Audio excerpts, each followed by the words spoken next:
365 ಕಾರ್ಯಕ್ರಮದಲ್ಲಿ ಈ ದಿನದ ವೈದ್ಯರು ಡಾಕ್ಟರ್ ಪೂರ್ಣಿಮಾ ಎಸ್.ಬಿ.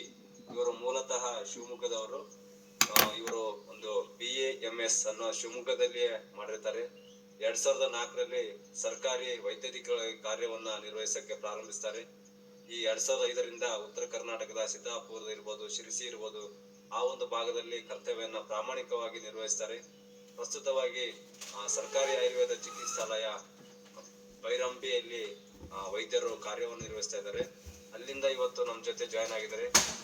ವೈದ್ಯರು ಸಂಪೂರ್ಣವಾದ ಈ ದಿನದ ಸಮಯ ಆಗಿರೋದ್ರಿಂದ ವೈದ್ಯರದು ಕಿರುಪರಿಚಯ ಹೇಳಕ್ಕೆ ಇಷ್ಟಪಡ್ತೀನಿ ನಾನು ಸಣ್ಣದಾಗಿ. ವೈದ್ಯಾಧಿಕಾರಿಗಳು PGDPHM ಅಂದ್ರೆ post graduate diploma in public health management ಬೆಂಗಳೂರಲ್ಲಿ ಮುಗಿಸಿದ್ದಾರೆ. ಅದೇ ರೀತಿ post graduate diploma in nutrition and diet ಅನ್ನು ಕೂಡ ವೈದ್ಯಾಧಿಕಾರಿಗಳು ಮುಗಿಸಿದ್ದಾರೆ. ಅದೇ ರೀತಿ ಯೋಗ ಇನ್ಸ್ಟ್ರಕ್ಟರ್ ಕೋರ್ಸ್ ಕೂಡ ಮುಗಿಸಿದ್ದಾರೆ. Post graduation diploma in public health and management ಇದರಲ್ಲೂ ಕೂಡ ವೈದ್ಯಾಧಿಕಾರಿಗಳು ತಮ್ಮ ಪದವಿಯನ್ನು ಪಡ್ಕೊಂಡಿದ್ದಾರೆ. ಅದೇ ರೀತಿ ಒಂದು ವೈದ್ಯಾಧಿಕಾರಿಗಳ ಒಂದು ಸಾಧನೆ ನೋಡ್ತಾ ಹೋದ್ರೆ 2018ರಿಂದ ಸತತವಾಗಿ 4 ಬಾರಿ ಶಟಲ್ ಬ್ಯಾಡ್ಮಿಂಟನ್ ಅಲ್ಲಿ ಪಂದ್ಯಾವಳಿಗೆ ರಾಷ್ಟ್ರೀಯ ಮಟ್ಟಕ್ಕೆ ಆಯ್ಕೆಯಾಗಿದ್ದಾರೆ. ತಮ್ಮ ಒಂದು ವೈದ್ಯಕೀಯ ವೃತ್ತಿ ಜೊತೆಗೆ ಈ ಒಂದು ಬ್ಯಾಡ್ಮಿಂಟನ್ ಆಡುವ ಕಲೆ ಕೂಡ ಹೊಂದಿದ್ದಾರೆ. ಹಾಗೂ ಹಿಂದೂಸ್ತಾನಿ ಸಂಗೀತವನ್ನು ಕೂಡ ಇದು ಮಾಡ್ತಾರೆ. ಆಯುಷ್ ಟಿವಿಯಲ್ಲಿ ಆರೋಗ್ಯದ ಕುರಿತು ಕಾರ್ಯಕ್ರಮ ಹಲವಾರು ಕಾರ್ಯಕ್ರಮ ನೀಡಿದ್ದಾರೆ. ಹಾಗೂ ಯೋಗ, ಪ್ರಾಣಾಯಾಮ, ಮುದ್ರೆ, ಧ್ಯಾನಗಳ ಆರ್ಟಿಕಲ್ ಕೂಡ ಪಬ್ಲಿಷ್ ಮಾಡಿದ್ದಾರೆ. ಅಂತ ಅನುಭವಂತ ವೈದ್ಯಾಧಿಕಾರಿಗಳು ಇವತ್ತು ನಮ್ಮ ಜೊತೆ ಇದ್ದಾರೆ. ಮೇಡಮ್, ತಮಗೆ ಆಯುಷ್ ಇಲಾಖೆ ವತಿಯಿಂದ ಮತ್ತು ನಮ್ಮ ಆಯುಷ್ ಇಲಾಖೆ ಎಲ್ಲ ವೈದ್ಯಾಧಿಕಾರಿಗಳ ವತಿಯಿಂದ ಯೋಗ ಭಾರತ 365 ಕಾರ್ಯಕ್ರಮಕ್ಕೆ ಹೃತ್ಪೂರ್ವಕವಾಗಿ ಸ್ವಾಗತ, ಸುಸ್ವಾಗತ ಮೇಡಮ್. ಧನ್ಯವಾದಗಳು, ಎಲ್ಲರಿಗೂ ಧನ್ಯವಾದಗಳು. ಈ ಒಂದು ಕಾರ್ಯಕ್ರಮದ ಒಂದು ಕಿರುಪರಿಚಯ ತಮಗೆ ತಿಳಿಸಕ್ಕೆ ಇಷ್ಟಪಡ್ತೀವಿ ಮೇಡಮ್. ಈ ಒಂದು ಕಾರ್ಯಕ್ರಮ ಬಂದು ಆಯುಷ್ ಇಲಾಖೆ ಕೊಪ್ಪಳ ಆಯೋಜನೆ ಮಾಡಿದ್ವಿ ಮೇಡಮ್. ಈ ಒಂದು ಕಾರ್ಯಕ್ರಮವನ್ನ ಒಂದು ಗುರಿ ಮತ್ತು ಉದ್ದೇಶ ಏನಂತಂದ್ರೆ ಪ್ರತಿಯೊಂದು ಭಾರತದಲ್ಲಿರುವ ಪ್ರತಿಯೊಂದು ಮನೆಗೆ ಮತ್ತು ಮನಸ್ಸುಗಳಿಗೆ ಈ ಒಂದು ಯೋಗ ಮತ್ತು ಆಯುರ್ವೇದವನ್ನ ತಲುಪಿಸಬೇಕು ಅನ್ನೋ ಉದ್ದೇಶದಿಂದ 18/5/2025ರಲ್ಲಿ ಈ ಒಂದು ತರಗತಿಯನ್ನು ಆನ್ಲೈನ್ ಮುಖಾಂತರ ಪ್ರಾರಂಭಿಸಿದ್ವಿ. ಇದು ಸಂಪೂರ್ಣವಾಗಿ ಮಾನ್ಯ ಜಿಲ್ಲಾ ಆಯುಷ್ ಅಧಿಕಾರಿಗಳ ನೇತೃತ್ವದಲ್ಲಿ ನಡೀತಾ ಇರುವಂತದ್ದು. ಇದು ಇಲ್ಲಿವರೆಗೂ 148ನೇ ದಿನ ಸತತವಾಗಿ ನಾವು ಈ ಒಂದು ಯೋಗಾಭ್ಯಾಸ ಮತ್ತು ಆಯುರ್ವೇದ ಸಲಹೆ ನೀಡ್ತಾ ಇದ್ದೀವಿ. ಇಲ್ಲಿವರೆಗೂ 8047 ಜನ 8047 ಮೆಂಬರ್ಸ್ ಈ ಒಂದು ಕಾರ್ಯಕ್ರಮದ ಸದುಪಯೋಗ ಪಡಿಸ್ಕೊಂಡು ತಮ್ಮ ಜೀವನದಲ್ಲಿ ಅಳವಡಿಸ್ಕೊಂತ ಇದ್ರಂತ ತಮ್ಗೆ ಹೇಳ್ತಾ, ಇಂತ ಒಂದು ಅತ್ಯದ್ಭುತ ಕಾರ್ಯಕ್ರಮಕ್ಕೆ ತಾವು ಕೂಡ ಬಂದಿದ್ದಾರೆ. ಹಾಗಾಗಿ ತಮಗೆ ಈ ಒಂದು ಆಯುಷ್ ಇಲಾಖೆ ವತಿಯಿಂದ ತುಂಬ ಹೃದಯದ ಸ್ವಾಗತ, ಸುಸ್ವಾಗತ ಕೊಡ್ತಾ ತಾವು ಪ್ರಾರಂಭಿಸ್ಬೇಕು. ಎಲ್ಲರಿಗೂ ಮತ್ತೊಮ್ಮೆ ನಮಸ್ಕಾರ. ನಿಜಕ್ಕೂ ನಾನು ಒಂದು ಅರ್ಧ ಗಂಟೆ ಮೊದಲೇ ಜಾಯ್ನ್ ಆದೆ. ನಿಜಕ್ಕೂ ಜಿಲ್ಲಾ ಆಯುಷ್ ಇಲಾಖೆ ಕೊಪ್ಪಳ ಟೀಮು ವೈದ್ಯಾಧಿಕಾರಿಗಳಿರ್ಬೋದು, ಜಿಲ್ಲಾ ಆಯುಷ್ ಅಧಿಕಾರಿಗಳಿರ್ಬೋದು ತುಂಬ ಅತ್ಯದ್ಭುತವಾದ ಕೆಲಸವನ್ನು ಮಾಡ್ತಾ ಇದ್ದಾರೆ. ಇದೇ ರೀತಿ ನೀವು ಮುಂದೆ ಕಂಟಿನ್ಯೂ ಮಾಡ್ತಾ ಹೋದರೆ ಗಿನ್ನಿಸ್ ಬುಕ್ಕಲ್ಲೂ ನಿಮ್ಮ ಹೆಸರು ದಾಖಲೆ ಆಗಲಿ ಅಂಥೇಳಿ ನಾನು ಆಶಿಸ್ತೀನಿ. ಜೊತೆಗೆ ನಾವು ಸಾಂಕೇತಿಕವಾಗಿ ಇಂಟರ್ನ್ಯಾಷನಲ್ ಯೋಗ ಡೇ ಅಂಥೇಳಿ ಜೂನ್ 21ಕ್ಕೆ ಪ್ರತಿ ವರ್ಷ ಆಚರಣೆ ಮಾಡ್ತೇವೆ. ಬಟ್ ಅದು ಕೇವಲ ಒಂದು ದಿನಕ್ಕೆ ಆಗಬಾರ್ದು. ಈ ರೀತಿ ನೀವು ಏನು ಪ್ರತಿದಿನ ಮಾಡ್ಕೊಂಡು ಹೋಗ್ತಾ ಇದ್ದೀರಲ್ಲ, ಇದು ನಿಜವಾಗ್ಲೂ ಅತ್ಯದ್ಭುತ. ಹಾಗೆ ಇದ್ರ ಜೊತೆಗೆ ಯಾವುದಾದ್ರೂ ಒಂದು ವೈದ್ಯಾಧಿಕಾರಿಗಳನ್ನ ಕರೆಸಿ ಅವರಿಂದ ಹೆಲ್ತ್ ಟಿಪ್ಸನ್ನು ನಿಮಗೆ ನೀಡ್ತಾ ಇದ್ದಾರೆ ಡಾಕ್ಟರ್ ಕವಿತಾ ಅವರು ಮೂಲಕ. ಅದು ಸಹ ಒಂದು ತುಂಬ ಒಳ್ಳೆಯ ಕೆಲಸ. ಯಾಕಂದರೆ ನಾವು ದಿನನಿತ್ಯದ ಒಂದು ಆಹಾರದಲ್ಲಿ, ವಿಹಾರದಲ್ಲಿ ಸಾಕಷ್ಟು ತಪ್ಪುಗಳನ್ನ ಮಾಡ್ಕೊಳ್ತಾ ಹೋಗ್ತಾ ಇರ್ತೇವೆ. ನೋಡಿ, ನಾವು ಗರ್ಭಸ್ಥ ಶಿಶುವಿನಿಂದ ಕೊನೆಯವರೆಗೂ, ನಮ್ಮ ಪ್ರಾಣ ಇರೋವರೆಗೂ ಅಂದರೆ ಮೃತ್ಯುವರೆಗೂ ನಾವು ಆಹಾರದ ಮೇಲೆ ಡಿಪೆಂಡ್ ಆಗಿದ್ದೇವೆ ಅಲ್ವಾ? ಸೊ ಈ ಆಹಾರದಲ್ಲಿ ನಾವು ಏನೇನು ಮಿಸ್ಟೇಕ್ ಮಾಡ್ತಾ ಇದ್ದೇವೆ ಅನ್ನೋದು ಒಂದು ಸರಳವಾದ ಟಾಪಿಕ್ ಇದು.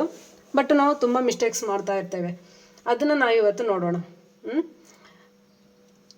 ಶರೀರಂ ಮಾಧ್ಯಂ ಖಲು ಧರ್ಮ ಸಾಧನಂ. ಶರೀರದ ಆರೋಗ್ಯ ಇದ್ದರೆ ಅಷ್ಟೇ ನಾವು ಎಲ್ಲ ಸಾಧನೆ ಮಾಡಲಿಕ್ಕೆ ಸಾಧ್ಯ. ಧರ್ಮ, ಅರ್ಥ, ಕಾಮ, ಮೋಕ್ಷಗಳಂತಹ ದೊಡ್ಡ ಸಾಧನೆಗೂ ಆರೋಗ್ಯ ಬೇಕು. ಪ್ರತಿನಿತ್ಯ ನಾವು ಖುಷಿಯಾಗಿರಲಿಕ್ಕೆ, ಪ್ರತಿನಿತ್ಯದ ಜೀವನದಲ್ಲಿ ಕೆಲಸ ಕಾರ್ಯಗಳನ್ನು ಮಾಡ್ಕೊಂಡು ಹೋಗಲಿಕ್ಕೆ ಆರೋಗ್ಯ ಅನ್ನೋದು ಬಹಳ ಮುಖ್ಯವಾದದ್ದು. ಸೊ ಈ ಆರೋಗ್ಯವನ್ನು ಕಾಪಾಡುವಲ್ಲಿ ನಾವು ಮುಖ್ಯವಾಗಿ ಮಾಡುವಂಥದ್ದೇ ಪ್ರತಿದಿನ 3 ಹೊತ್ತು ಆಹಾರವನ್ನು ಸೇವನೆ ಮಾಡುವಂಥದ್ದು. ನಮಗೆ ಇಷ್ಟವಾದಂಥ ಆಹಾರವನ್ನು ಖುಷಿಯಾಗುವ, ಮನಸ್ಸಿಗೆ ಹಿತವಾಗುವ ರೀತಿಯಲ್ಲಿ ಅಡುಗೆಗಳನ್ನ ಮಾಡಿ ಊಟ ಮಾಡ್ತೇವೆ. ಸೊ ಈ ಊಟ ಮಾಡಬೇಕಾದ್ರೆ ನಾವು ಮಾಡ್ತಾ ಇರೋ ಮಿಸ್ಟೇಕ್ಗಳನ್ನ ನಾನು ಕೆಲವೊಂದು ಹೇಳ್ತಾ ಹೋಗ್ತೇನೆ. ಅದರಲ್ಲಿ ಈಗ ನೋಡಿ, ನೀವು ದಿನ ಯೋಗ ಮಾಡ್ತಿದ್ದೀರಿ, ಇದು ಶಾರೀರಿಕವಾಗಿ ಅನುಕೂಲ ಆಗುತ್ತೆ, ಮಾನಸಿಕವಾಗಿಯೂ ಅನುಕೂಲ ಆಗುತ್ತೆ. ಇವತ್ತಂತೂ ಯೋಗ ತರಬೇತುದಾರರು ಲೋಕೇಶ್ ಲಮಾಣಿಯವರು ತುಂಬ ಚೆನ್ನಾಗಿ ಹೇಳ್ಕೊಡ್ತಾ ಇದ್ದಾರೆ. ನಂಗೆ ತುಂಬಾ ಖುಷಿ ಆಯಿತು. ಈಚ್ ಆ್ಯಂಡ್ ಎವ್ರಿ ಇದನ್ನು ಎಕ್ಸ್ಪ್ಲೈನ್ ಮಾಡಿ ಪರ್ಫೆಕ್ಟಾಗಿ ಅರ್ಥ ಆಗೋಂಗೆ ಹೇಳ್ಕೊಡ್ತಾ ಇದ್ದಾರೆ. ಅದರಲ್ಲಿ ಇವತ್ತು ಅರಿಷಡ್ ವರ್ಗಗಳ ಬಗ್ಗೆ ಹೇಳಿದ್ದಾರೆ. ಸೊ ನಾವು ಇಲ್ಲಿ ಆಹಾರ ಅಂದ ತಕ್ಷಣ 2 ರೀತಿಯ ಆಹಾರವನ್ನು ಸೇವನೆ ಮಾಡ್ತೇವೆ. ಒಂದು ಶಾರೀರಿಕವಾಗಿ ಬೇಕಾಗುವಂತಹ ಸ್ಥೂಲ ಮುಖದ ಮೂಲಕ ತೆಗೆದುಕೊಳ್ಳುವಂಥ ಆಹಾರ, ಇನ್ನೊಂದು ವಿಚಾರ ಮಾನಸಿಕ ಆಹಾರ ಅಂತ ಹೇಳಿ ಕರಿತೇವೆ ನಾವು. ಸೊ ವಿಚಾರದ ಬಗ್ಗೆ, ಅದರಲ್ಲೂ ಯೋಗದ ಮೂಲಕ ಯಾವ ರೀತಿ ಕಂಟ್ರೋಲ್ ಮಾಡ್ಬೋದು ಅನ್ನೋದನ್ನು ಇವತ್ತು ನಿಮಗೆ ತಿಳಿಸ್ಕೊಟ್ಟಿದ್ದಾರೆ.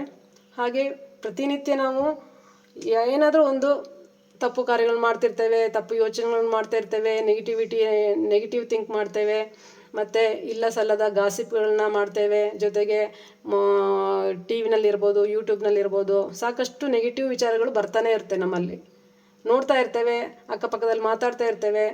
ಅದು ಸಣ್ಣ ಪುಟ್ಟದಾಗಿರ್ಬೋದು, ದೊಡ್ಡದಾಗಿರ್ಬೋದು. ಸೊ ಈ ಎಲ್ಲ ಒಂದು ನೆಗೆಟಿವ್ ವಿಚಾರಗಳು ಸಹ ನಮ್ಮ ದೇಹದ ಮೇಲೆ ಇಂಪ್ಯಾಕ್ಟ್ ಮಾಡುತ್ತೆ. ಹೇಗೆ ಅಂದರೆ, ಈಗೆಲ್ಲ ಕಾಯಿಲೆಗಳು ಸೈಕೋಸೊಮ್ಯಾಟಿಕ್ ಅಂದರೆ ಮಾನಸಿಕವಾಗಿ ಮೊದಲು ಕಾಯಿಲೆಗಳು ಬರುತ್ತೆ.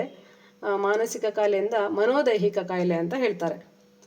ಸೊ ಎಷ್ಟೋ ಜನ ಸರಿಯಾದ ರೀತಿಯಲ್ಲಿ ಆಹಾರ ಕ್ರಮ ಪ್ರತಿಯೊಂದನ್ನು ಮಾಡ್ಕೊಂಡು ಹೋಗ್ತಾ ಇರ್ತಾರೆ. ಆದರೆ ಅವರಿಗೆ ಯಾವತ್ತೋ ಒಂದು ದಿನ ಇದ್ದಕ್ಕಿದ್ದಂಗೆ ಕ್ಯಾನ್ಸರ್ ಬರೋಂಥದ್ದು, ಇದ್ದ ಹಾಗೆಯೇ ಗೆಡ್ಡೆಗಳು ಏಳುವಂಥದ್ದು, ಅಥವಾ ಮಹಿಳೆಯರಲ್ಲಿ ಫೈಬ್ರಾಯ್ಡ್ ಯೂಟ್ರಸ್ ಆಗುವಂಥದ್ದು, ಇಂಥದ್ದೆಲ್ಲ ಆಗ್ತಾ ಇರುತ್ತೆ. ಇದಕ್ಕೆಲ್ಲ ಕಾರಣ ಏನಂದರೆ, ನಾವು ಯಾವತ್ತೋ ಒಂದಿನ ಸಣ್ಣ ವಯಸ್ಸಿನಿಂದ ಇರ್ಬೋದು ಅಥವಾ ಮಿಡ್ ಏಜಿಂದ ಇರ್ಬೋದು, ಕೆಲವೊಂದು ನಮಗೆ ಕೆಲಸಗಳನ್ನ ಮಾಡೋಕ್ಕಾಗಲ್ಲ, ಸಾಧನೆಗಳು ಮಾಡೋಕ್ಕಾಗಲ್ಲ, ಅಥವಾ ಏನೋ ಒಂದು ಅಂದ್ಕೊಂಡಿರ್ತೇವೆ ಅದನ್ನು ಮಾಡಲಿಕ್ಕಾಗಲ್ಲ, ಅಥವಾ ಯಾರಿಂದನೂ ಒಂದು ಅನ್ಯಾಯ ಆಗಿರುತ್ತೆ.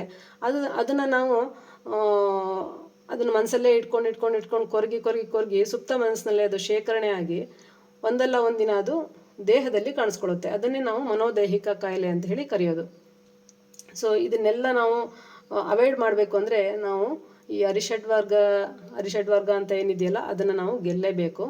ಅದು ಈ ಯೋಗಾಸನದಿಂದನೂ ಆಗುತ್ತೆ. ಜೊತೆಗೆ ನಾವು ಕೆಲವೊಂದು ಉತ್ತಮ ಪುಸ್ತಕಗಳನ್ನು ಸ್ವಾಧ್ಯಾಯ ಮಾಡುವಂಥದ್ದು, ಅಂದರೆ ಆಧ್ಯಾತ್ಮಿಕ ಹಿನ್ನೆಲೆ ಇರುವಂತಹ ಪುಸ್ತಕಗಳನ್ನ ಓದೋದ್ರಿಂದ ನಾವು ಅದನ್ನು ಕಂಟ್ರೋಲಿಗೆ ತೊಗೊಂಡು ಬರ್ಬೋದು. ಜೊತೆಗೆ ಪ್ರತಿದಿನ ಧ್ಯಾನವನ್ನು ಮಾಡುವಂಥದ್ದು. ಸೊ ಇದು ವಿಚಾರ ಅಥವಾ ಮನಸ್ಸಿಗೆ ಸಂಬಂಧಪಟ್ಟಂಥದ್ದು ಆಯಿತು. ಈಗ ನಾವು ಆಹಾರದಲ್ಲಿ ಏನೇನು ಮಿಸ್ಟೇಕ್ಸ್ ಮಾಡ್ತೇವೆ ಅನ್ನೋದನ್ನು ನೋಡೋಣ. ನಿಮಗೆಲ್ಲರಿಗೂ ಗೊತ್ತಿದೆ, ನಾವು ಇತ್ತೀಚೆಗೆ ಜೀವನ ಶೈಲಿಯನ್ನು ಬದಲಾವಣೆ ಮಾಡ್ಕೊಂಡಿದ್ದೇವೆ, ಆಹಾರ ಶೈಲಿಯನ್ನು ಬದಲಾವಣೆ ಮಾಡ್ಕೊಂಡಿದ್ದೇವೆ.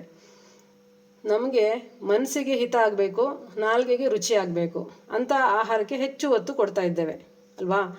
ಸೊ ಅದರಿಂದ ನಮ್ಮ ಆರೋಗ್ಯ ಚೆನ್ನಾಗಾಗತ್ತಾ?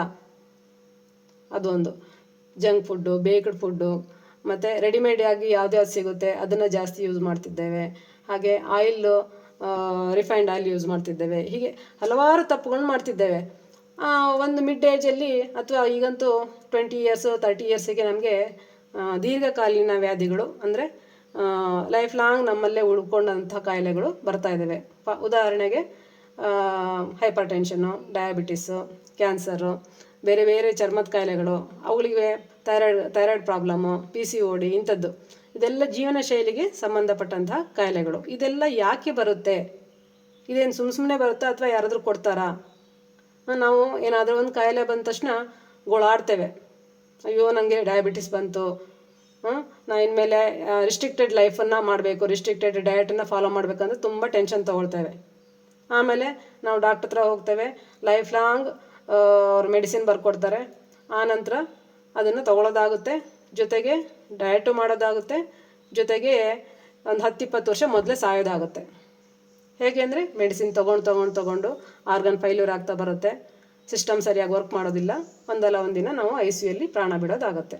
ಸೊ ಇದಕ್ಕೆಲ್ಲ ಕಾರಣ ಏನು ಅಂತ ನೋಡೋಣ. ಜೊತೆಗೆ ಆಯುರ್ವೇದದಲ್ಲಿ ಇದ್ರ ಬಗ್ಗೆ ಏನು ಹೇಳಿದ್ದಾರೆ ಅನ್ನೋದನ್ನು ನೋಡೋಣ. ನಿಮಗೆ PPT ಬೇಕು ಅಂತ ಹೇಳಿದರೆ PPT ಶೇರ್ ಮಾಡ್ತೇನೆ, ಇಲ್ಲಾಂದರೆ ಹಾಗೆ ಹೇಳ್ತಾ ಹೋಗ್ತೇನೆ. PPT ಥ್ರೂ ಪ್ರೆಸೆಂಟ್ ಮಾಡಬೇಕಾ? ನನಗೆ ಒಂದು ಸ್ವಲ್ಪ ಆಕ್ಸೆಸ್ ಕೊಡ್ತೀರಾ?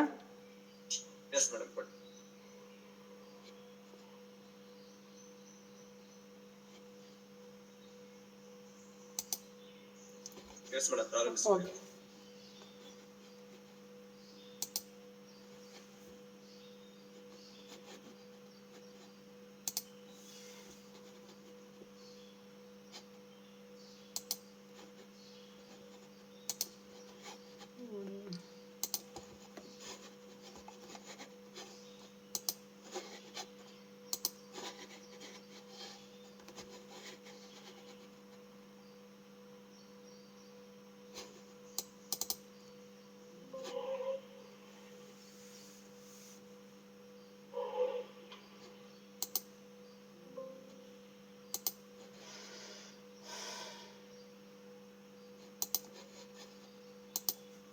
ಮೋಸ್ಟ್ಲಿ ಸರಿಯಾಗಿ ತಗೊಳ್ತಾ ಇಲ್ಲ ಅನಿಸುತ್ತೆ, ಹಾಗೆ ಹೇಳ್ತಾ ಹೋಗುತ್ತೇನೆ, ನಿಮಗೆ ಟೈಮ್ ವೇಸ್ಟ್ ಆಗಬಾರ್ದಲ್ಲ. ಎಷ್ಟು ಗಂಟೆ ಮುಗಿಸ್ಬೇಕು ಸರ್? ಮೇಡಮ್ 7 ಅಲ್ಲ ಅದು ಓಕೆ ಓಕೆ. ಸೊ ಆಯುರ್ವೇದದಲ್ಲಿ ಒಂದು ಸ್ಪೆಷಲ್ ಕಾನ್ಸೆಪ್ಟ್ ಹೇಳಿದ್ದಾರೆ, ವಿರುದ್ಧ ಆಹಾರ ಅಂತೇಳಿ. ವಿರುದ್ಧ ಆಹಾರ ಅಂದರೆ ಇನ್ಕಂಪ್ಯಾಟಬಲ್ ಡಯಟ್ ಅಥವಾ ರಾಂಗ್ ಫುಡ್ ಕಾಂಬಿನೇಷನ್ ಅಂತ ಹೇಳಿ. ಸೊ ಇದನ್ನು ಏನು ಆಯುರ್ವೇದದಲ್ಲಿ ಹೇಳಿದಾರಲ್ಲ, ಇದೊಂದು ಯೂನಿಕ್ ಕಾನ್ಸೆಪ್ಟ್. ಇದನ್ನು ಎಲ್ಲೂ ಬೇರೆ ಯಾವ ಶಾಸ್ತ್ರದಲ್ಲೂ ನೋಡ್ಲಿಕ್ಕೆ ಸಿಗೋದಿಲ್ಲ. ಸೊ ನಾವು ದಿನನಿತ್ಯ ಆಹಾರ ಸೇವನೆ ಮಾಡ್ತಾ ಇರ್ತೇವೆ. ಸೇವನೆ ಮಾಡಬೇಕಾದ್ರೆ ಏನೇನು ಮಿಸ್ಟೇಕ್ಸ್ಗಳು ಆಗುತ್ತೆ ಅಂಥೇಳಿ 18 ಟೈಪ್ಸ್ ಆಫ್ ವಿರುದ್ಧ ಆಹಾರಗಳನ್ನು ಹೇಳಿದ್ದಾರೆ. ಅದರಲ್ಲಿ ಬೇರೆ ಬೇರೆ ದೇಶ ವಿರುದ್ಧ, ಕಾಲ ವಿರುದ್ಧ, ಅವಸ್ಥಾ ವಿರುದ್ಧ ಬೇರೆ ಬೇರೆ ಹೇಳಿದ್ದಾರೆ. ನಾನಿವತ್ತು ಯಾರು 1 ಅಥವಾ 2 ಹೇಳ್ತೇನೆ. ಅಂದರೆ ದಿನನಿತ್ಯ ನಾವು ಮಾಡುವಂಥ ತಪ್ಪುಗಳ ಬಗ್ಗೆ ಹೇಳ್ತಾ ಹೋಗ್ತೇನೆ. ಸೊ ನಾವು ಈಗ ವಿರುದ್ಧ ಆಹಾರ ಅಂದರೆ ಏನು ಅಂದರೆ, ಈಗ ಯಾವುದೇ ಒಂದು ಪದಾರ್ಥಗಳನ್ನ, ಅಂದರೆ ಸಾಂಬಾರು ಇರ್ಬೋದು, ಇಡ್ಲಿ ಇರ್ಬೋದು, ಅಥವಾ ಮನೇಲಿ ಏನೇ ಒಂದು ಆಹಾರ ತಯಾರು ಮಾಡೋದಾದರೂ ಒಂದಕ್ಕಿಂತ ಜಾಸ್ತಿ ಪದಾರ್ಥಗಳನ್ನ ಸೇರಿಸಿ ನಾವು ಆಹಾರ ತಯಾರು ಮಾಡ್ತೇವೆ ಅಲ್ವಾ. ಜೊತೆಗೆ ಈಗ ಇಡ್ಲಿ ಮಾಡಿದ್ವಿ, ಇಡ್ಲಿ ಜೊತೆಗೆ ಸಾಂಬಾರು ಅಂತೇಳಿ ಮತ್ತೊಂದು ಮಾಡ್ತೇವೆ. ಆಮೇಲೆ ಇಡ್ಲಿ ಸಾಂಬಾರು ತಿಂದ ನಂತರ ಮತ್ತೆ ನಾವು ಪಾನೀಯಗಳು ಅಥವಾ ಪೇಯಗಳನ್ನ ಕುಡಿತೇವೆ. ಟೀ ಇರ್ಬೋದು, ಕಾಫಿ ಇರ್ಬೋದು, ಹಾಲು ಇರ್ಬೋದು, ಹಾಲಿನಿಂದ ಮಾಡಿದ ಕಷಾಯಗಳಿರ್ಬೋದು, ಈ ರೀತಿ ಸೇವನೆ ಮಾಡ್ತೇವೆ. ಸೊ ಇವುಗಳೆಲ್ಲ ಸೇವನೆ ಮಾಡಬೇಕಾದ್ರೆ ಯಾವ ರೀತಿಯಲ್ಲಿ ಮಿಸ್ಟೇಕ್ಸ್ ಆಗುತ್ತೆ ಅನ್ನೋದನ್ನು ನಾನು ಇವತ್ತು ನಿಮಗೆ ಹೇಳ್ತೇನೆ. ಸೊ ನನ್ನ ಒಂದು 20 ಇಯರ್ಸ್ ಸರ್ವಿಸ್ನಲ್ಲಿ ನಾನು ಸ್ಟಾರ್ಟಿಂಗಲ್ಲಿ ಜಾಬ್ ಜಾಯ್ನ್ ಆದಾಗ ಎಲ್ಲರೂ ಸಾಮಾನ್ಯವಾಗಿ ಒಂದು 18, 20, 22 ವರ್ಷಕ್ಕೆ ಅಸ್ತಮಾ ಅಂಥೇಳಿ ಬರ್ತಾಯಿದ್ರು. ಮತ್ತು ಇನ್ನು ಕೆಲವರಿಗೆ IBS ಪ್ರಾಬ್ಲಮ್, ಇನ್ನು ಕೆಲವರಿಗೆ ಚರ್ಮದ ಕಾಯಿಲೆಗಳು. ಎಲ್ಲರೂ ವೆಲ್ ಸೆಟಲ್ಡ್, ಒಳ್ಳೆ ಆಹಾರಗಳನ್ನೇ ಸೇವನೆ ಮಾಡ್ತಿದ್ದಾರೆ. ಆದರೆ ಆಹಾರ ಕ್ರಮದಲ್ಲಿ ವ್ಯತ್ಯಾಸ ಆಗಿ ಹಾಗಾಗ್ತಿದೆ ಅಂತ ಅವರಿಗೂ ಗೊತ್ತಿಲ್ಲ, ನನಗೂ ಗೊತ್ತಿರಲಿಲ್ಲ ಸ್ಟಾರ್ಟಿಂಗಲ್ಲಿ. ಯಾಕಂದರೆ ನಾವು BAMS ಮಾಡಬೇಕಾದ್ರೆ ಒಂದಷ್ಟು ಓದ್ಕೊಂಡಿದ್ವಿ, ಬಿಟ್ಟರೆ ಪ್ರಾಕ್ಟಿಕಲಿ ನಮಗೆ ಗೊತ್ತಿರಲಿಲ್ಲ. ಎಲ್ಲರಿಗೂ ಮಿಡ್ ಏಜಲ್ಲಿ ಯಾಕೆ ಅಸ್ತಮಾ ಬರ್ತಿದೆ ಅಂತ ಹೇಳಿ ನಾನು ಹಿಂದೆ ಅವ್ರದ್ದು ಪಾಸ್ಟ್ ಹಿಸ್ಟ್ರಿನ ಕೇಳ್ತಾ ಹೋದಾಗ ಅವರು ಆಹಾರದಲ್ಲಿ ಸಾಕಷ್ಟು ತಪ್ಪುಗಳನ್ನ ಮಾಡ್ತಾಯಿದ್ರು.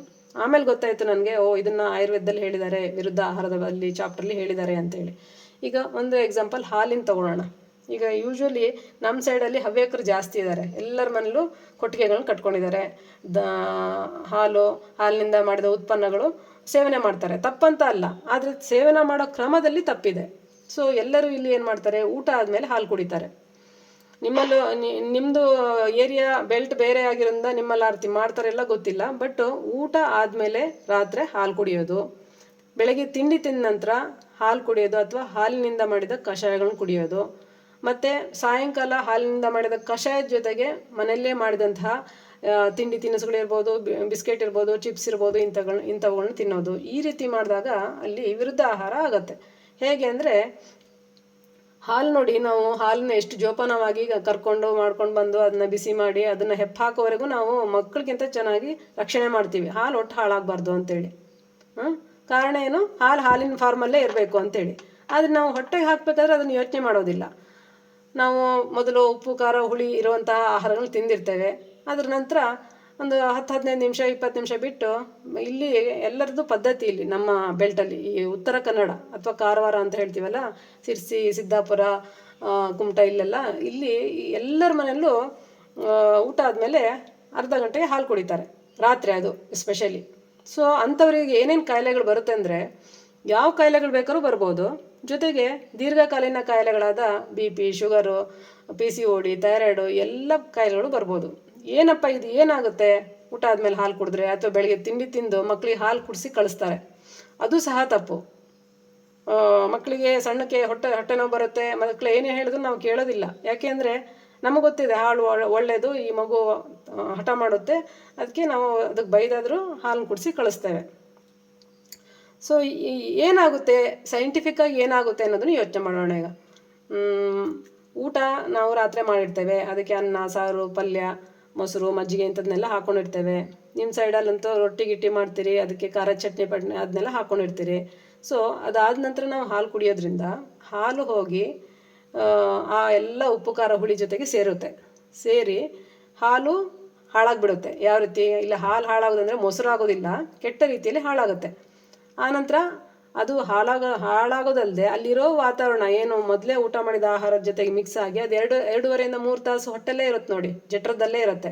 ಮತ್ತು ನಾವು ರೆಸ್ಟಿಗೆ ಹೋಗ್ತೇವೆ, ಮಲಗಲಿಕ್ಕೆ ಹೋಗ್ತೇವೆ, ಆ್ಯಕ್ಟಿವಿಟೀಸು ಮಾಡೋದಿಲ್ಲ. ಸೊ ಇಂಥ ಸಂದರ್ಭದಲ್ಲಿ ಅದೆರಡು ಮಿಕ್ಸ್ ಆಗಿ ಅಲ್ಲಿ ಒಂಥರ ಕೆಟ್ಟ ರೀತಿಯ ವಾತಾವರಣ ಉಂಟಾಗಿ ಮಾರನೇ ದಿನ ನಮಗೆ ಗ್ಯಾಸ್ ಆಗುತ್ತೆ, ಹೊಟ್ಟೆ ಉಬ್ಬರ ಬಂದಂಗೆ ಆಗುತ್ತೆ, ಬಾಯಲ್ಲಿ ತೇಗ್ ಬಂದಂಗೆ ಆಗುತ್ತೆ, ನಾಲ್ಗೆ ಕೋಟಿಂಗ್ ಇರುತ್ತೆ, ಇದೆಲ್ಲ ಪ್ರಾಬ್ಲಮ್ ಸ್ಟಾರ್ಟ್ ಆಗುತ್ತೆ. ಸೊ 1 ದಿನ 2 ದಿನ ಆದರೆ ಹೋಗಲಿ ಅಂತೇಳಿ ಬಾಡಿ ಸುಮ್ಮನೆ ಇರುತ್ತೆ. ಆದರೆ ಪ್ರತಿದಿನ ನಾವು ಇದೇ ರೀತಿ ದೇಹಕ್ಕೆ ಅಪಚಾರ ಅಥವಾ ಅತ್ಯಾಚಾರ ಮಾಡಿದರೆ ಅದು ಒಂದಲ್ಲ ಒಂದಿನ ಕಾಯಿಲೆಯ ರೂಪದಲ್ಲಿ ಕಾಣಿಸ್ಕೊಳ್ಳುತ್ತೆ. ಇದರಲ್ಲಿ ಮೈನ್ ಬರೋಂಥ ಕಾಯಿಲೆಗಳೇನೆಂದರೆ, ನಾನು ಈಗಾಗಲೇ ಹೇಳಿದೆ, ದೀರ್ಘಕಾಲೀನ ವ್ಯಾಧಿಗಳು ಅಂದರೆ ಡಯಾಬಿಟಿಸ್, BP ಇವುಗಳಿಗೆಲ್ಲ ಫೌಂಡೇಶನ್ ಹಾಕ್ದಂಗೆ ಆಗುತ್ತೆ. ಮುಂದೊಂದು ದಿನ 10-20 ವರ್ಷದ ನಂತರ ಬರೋವಂಥ ಕಾಯಿಲೆಗಳಿಗೆ ಈಗಲಿಂದನೇ ನಾವು ಇಂಥ ಆಹಾರ ವಿಹಾರ ಮಾಡೋದ್ರಿಂದ ನಾವು ದಿನ ಫೌಂಡೇಶನ್ ಹಾಕ್ದಂಗೆ ಆಗುತ್ತೆ. ಜೊತೆಗೆ ಪ್ರತಿನಿತ್ಯ ನಮ್ಗೆ ಏನು ಕಾಡುತ್ತೆ ಅಂದರೆ IBS, ಇರಿಟೇಬಲ್ ಬವಲ್ ಸಿಂಡ್ರೋಮ್ ಅಂತೇಳಿ. ಅಂದರೆ ದಿನಕ್ಕೆ ಒಂದು 3-5 ಸರಿನಾದರೂ ಅವರು ಮೋಷನಿಗೆ ಹೋಗಬೇಕಾಗತ್ತೆ, ಟಾಯ್ಲೆಟಿಗೆ ಹೋಗಬೇಕಾಗತ್ತೆ. ಅದು ಹೋಗದೇ ಇಲ್ಲಾಂದರೆ ಸಮಾಧಾನ ಆಗೋದಿಲ್ಲ. ಏನು ಮಲಾಶಯ ಅಥವಾ ರೆಕ್ಟಮ್ ಅಂತೇಳಿ ಏನು ಕರಿತೇವೆ, ಅಥವಾ ದೊಡ್ಡ ಕರಳಲ್ಲಿ ಈ ಎಲ್ಲ ಹಾಲಿನ ಒಂದು ಮಿಸ್ಟೇಕಾಗಿ ತಗೊಳ್ಳೋದ್ರಿಂದ ಅಲ್ಲಿ ಕೋಟ್ ಫಾರ್ಮ್ ಮಾಡುತ್ತೆ. ಜೊತೆಗೆ ಅಲ್ಲಿ ಮಲಾಶಯದಲ್ಲಿ ಮಲ ಸಂಗ್ರಹಣೆ ಆಗೋಕ್ಕೆ ಕೊಡಲ್ಲ. ಅಲ್ಲಿ ಸ್ವಲ್ಪ ಮಲ ಹೋಗಿ ಕುತ್ಕೊಂಡ ತಕ್ಷಣ ಟಾಯ್ಲೆಟಿಗೆ ಹೋಗಬೇಕು. ಈ ರೀತಿ ಇದನ್ನು IBS ಅಥವಾ ಇರಿಟೇಬಲ್ ಬವಲ್ ಸಿಂಡ್ರೋಮ್ ಅಂತೇಳಿ ಕರಿತೇವೆ. ಇನ್ನು ಕೆಲವರಿಗೆ ಏನಾಗುತ್ತೆ, ಬೆಳಿಗ್ಗೆ ಎದ್ದ ತಕ್ಷಣವೇ ಅವರಿಗೆ ಸೀನ್ ಬರೋದು, ಒಂದು 30-50 ಸೀನ್ ಬರುತ್ತೆ. ಆ ನಂತರ ಅವ್ರಿಗೆ ಸಮಾಧಾನ ಆಗುತ್ತೆ. ಅಂದರೆ ದಿನ ನಾವು ತೆಗೆದುಕೊಳ್ಳುವಂಥ ಆಹಾರದಲ್ಲಿ ವಾತ ಪಿತ್ತ ಕಫ ಸಂಗ್ರಹ ಆಗ್ತಾನೇ ಇರುತ್ತೆ. ಅದನ್ನು ಬ್ಯಾಲೆನ್ಸ್ ಆಗಿ ಇಡೋದನ್ನೇ ಆಯುರ್ವೇದ ಹೇಳುತ್ತೆ. ಆ ಬ್ಯಾಲೆನ್ಸ್ ಆಗಿದ್ದರೆ ಆಗಷ್ಟೇ ನಾವು ಆರೋಗ್ಯವಾಗಿರ್ಬೋದು. ಒಂದು ಪಿತ್ತ ಜಾಸ್ತಿ ಆಗೋದು ಅಥವಾ ಕಫ ಜಾಸ್ತಿ ಆಗೋದು, ವಾತ ಜಾಸ್ತಿ ಆಗೋದು, ಯಾವುದೇ ಒಂದು ಜಾಸ್ತಿ ಆದರೂ ಅದಕ್ಕೆ ಸಂಬಂಧಪಟ್ಟಂಥ ಕಾಯಿಲೆಗಳು ನಮ್ಮಲ್ಲಿ ಕಾಣಿಸ್ಕೊಳ್ಳುತ್ತೆ. ಸೊ ಇದು ಒಂದು IBS. ಇನ್ನೊಂದು ಮಾರ್ನಿಂಗ್ ಸ್ನೀಸಿಂಗ್ ಅಂತೇಳಿ ಕರಿತೇವೆ, ಪದೇ ಸೀನ್ ಬರ್ತಾ ಇರೋದು. ಮತ್ತು ಡಸ್ಟ್ ಅಲರ್ಜಿ, ಕೋಲ್ಡ್ ಅಲರ್ಜಿ, ಈಗ ಮಳೆಗಾಲ ಇರ್ಬೋದು, ಚಳಿಗಾಲ ಇರ್ಬೋದು, ಮೋಡ ಮುಚ್ಚಿದ ವಾತಾವರಣ ಇರ್ಬೋದು, ಅವರಿಗೆ ತಕ್ಷಣವೇ ಅಲರ್ಜಿ ಸ್ಟಾರ್ಟ್ ಆಗುತ್ತೆ. ಇದು ಮುಂದಿನ ಹಂತದಲ್ಲಿ ಅಸ್ತಮಕ್ಕೆ ಟರ್ನ್ ಆಗುತ್ತೆ. ನಮ್ಮಲ್ಲಿ ಸಾಕಷ್ಟು ಪೇಷಂಟ್ಗಳು ಇಂಥ ಪೇಷಂಟ್ಗಳೇ ಬರೋದು, ಯಾಕಂದರೆ ಇಲ್ಲೆಲ್ಲರೂ ಅದನ್ನು ರೂಢಿ ಮಾಡ್ಕೊಂಬಿಟ್ಟಿದ್ದಾರೆ. ಸೊ ಅದ್ರ ನಂತರ ಏನಾಗುತ್ತೆ, ಹೊಟ್ಟೆಯಲ್ಲಿ ಯಾವಾಗಲೂ ಅಜೀರ್ಣ, ಗ್ಯಾಸ್ ಅಂತೇಳಿ ಬರ್ತಾರೆ, ಅಸಿಡಿಟಿ ಅಂತೇಳಿ ಬರ್ತಾರೆ. ಮನೆಯಲ್ಲೇ ಆಹಾರ ಸೇವನೆ ಮಾಡ್ತಾರೆ, ಹೋಟೆಲ್ನ ಫುಡ್ ತೊಗೊಳೋದಿಲ್ಲ, ಮತ್ತು ಒಳ್ಳೊಳ್ಳೆ ಆಹಾರ ಸೇವನೆ ಮಾಡ್ತಾರೆ. ಇಲ್ಲಿ ಹಸಿ ತಂಬಳಿ ತರಕಾರಿ ಸೊಪ್ಪು ಇವುಗಳನ್ನೇ ಜಾಸ್ತಿ ಯೂಸ್ ಮಾಡೋದು. ಆದರೆ ಪ್ರತಿಯೊಬ್ಬರು ಬಂದು ನಮಗೆ ಅಸಿಡಿಟಿ ಆಗುತ್ತೆ ಅಂದರೆ ನನಗೆ ಆಶ್ಚರ್ಯ ಆಗುತ್ತೆ. ಈಗ ಟ್ರಾವೆಲ್ ಮಾಡೋರು, ಹೊರಗಡೆ ದಿನನಿತ್ಯ ಹೋಟೆಲಲ್ಲಿ ತಿನ್ನೋರು, ಅಥವಾ ಯಾವುದಾದ್ರು ಒಂದು ಮೆಸ್ಸಲ್ಲ ಹಾಸ್ಟೆಲೆಲ್ಲ ತಿನ್ನೋರಿಗೆ ಈ ಅಸಿಡಿಟಿ ಪ್ರಾಬ್ಲಮ್ ಬರುತ್ತೆ. ಅಥವಾ ಟೈಮಲ್ಲಿ ತಿನ್ನಲಿಲ್ಲ ಇಂಥವರಿಗೆ ಅಸಿಡಿಟಿ ಬರುತ್ತೆ. ಅಥವಾ ಪಿತ್ತ ಜಾಸ್ತಿಯಾಗಿ ಆ್ಯಸಿಡ್ ಸೆಕ್ರಿಷನ್ ಜಾಸ್ತಿಯಾಗಿ ಮೇಲ್ಮೇಲೆ ಬಂದಾಗ ಅಸಿಡಿಟಿ ಆಗುತ್ತೆ. ಮನೆಯಲ್ಲೇ ಆಹಾರ ತಿನ್ನೋರಿಗೆ ಅಸಿಡಿಟಿ ಯಾಕೆ ಬರಬೇಕು ಅಲ್ವಾ? ಸೊ ಇದನ್ನೆಲ್ಲ ನೋಡಿದಾಗ ಎಗೇನು ನಾವು ರಾತ್ರಿ ಏನು ಮಿಸ್ಟೇಕ್ ಮಾಡ್ತೇವಲ್ಲ, ಊಟ ಆದಮೇಲೆ ಹಾಲು ಕುಡಿಯೋದು, ಅಥವಾ ತಿಂಡಿ ಆದಮೇಲೆ ಹಾಲಿನ ಕಷಾಯ ಕುಡಿತಾರೆ. ಈ ಸೈಡು ಟೀ ಕುಡಿಯಲ್ಲ ಜಾಸ್ತಿ, ಹಾಲಿನಿಂದ ಮಾಡಿದ ಕಷಾಯ ಕುಡಿತಾರೆ. ಆಮೇಲೆ ಮಧ್ಯಾಹ್ನ ಊಟ 1 ಗಂಟೆ 2 ಗಂಟೆ ಊಟ ಮಾಡಿ ಮತ್ತು 1 ತಾಸು ಮಧ್ಯದಲ್ಲೇ ಮತ್ತೆ ಹಾಲಿನ ಕಷಾಯ ಕುಡಿತಾರೆ. ಮತ್ತು ಸಂಜೆ ಹಾಲಿನ ಕಷಾಯ ಜೊತೆ ಬೇರೆ ತಿಂಡಿಗಳನ್ನು ತಿಂತಾರೆ. ಸೊ ಇದೆಲ್ಲದು ಮಿಸ್ಟೇಕ್ ಆಗುತ್ತೆ. ಹೇಗೆ ಅಂದರೆ ರಾತ್ರಿ ನಾವು ಭಿಕ್ಷುಕನಂತೆ ಊಟ ಮಾಡಬೇಕಂತೇಳಿ ಒಂದು ಹೇಳಿದ್ದಾರೆ. ಬೆಳಗ್ಗೆ ರಾಜನಂತೆ, ಮಧ್ಯಾಹ್ನ ಮಂತ್ರಿಯಂತೆ, ರಾತ್ರಿ ಭಿಕ್ಷುಕನಂತೆ. ಅಂದರೆ ಸಿಕ್ಕಿದ್ರೆ ಊಟ ಮಾಡು, ಇಲ್ಲಾಂದರೆ ಬಿಡು ಅಂತೇಳಿ. ಯಾಕಂದರೆ ನಾವು ರೆಸ್ಟಿಂಗ್ ಪೀರಿಯಡಿಗೆ ಹೋಗ್ತೇವೆ, ಜಾಸ್ತಿ ಆ್ಯಕ್ಟಿವಿಟೀಸ್ ಇರೋದಿಲ್ಲ.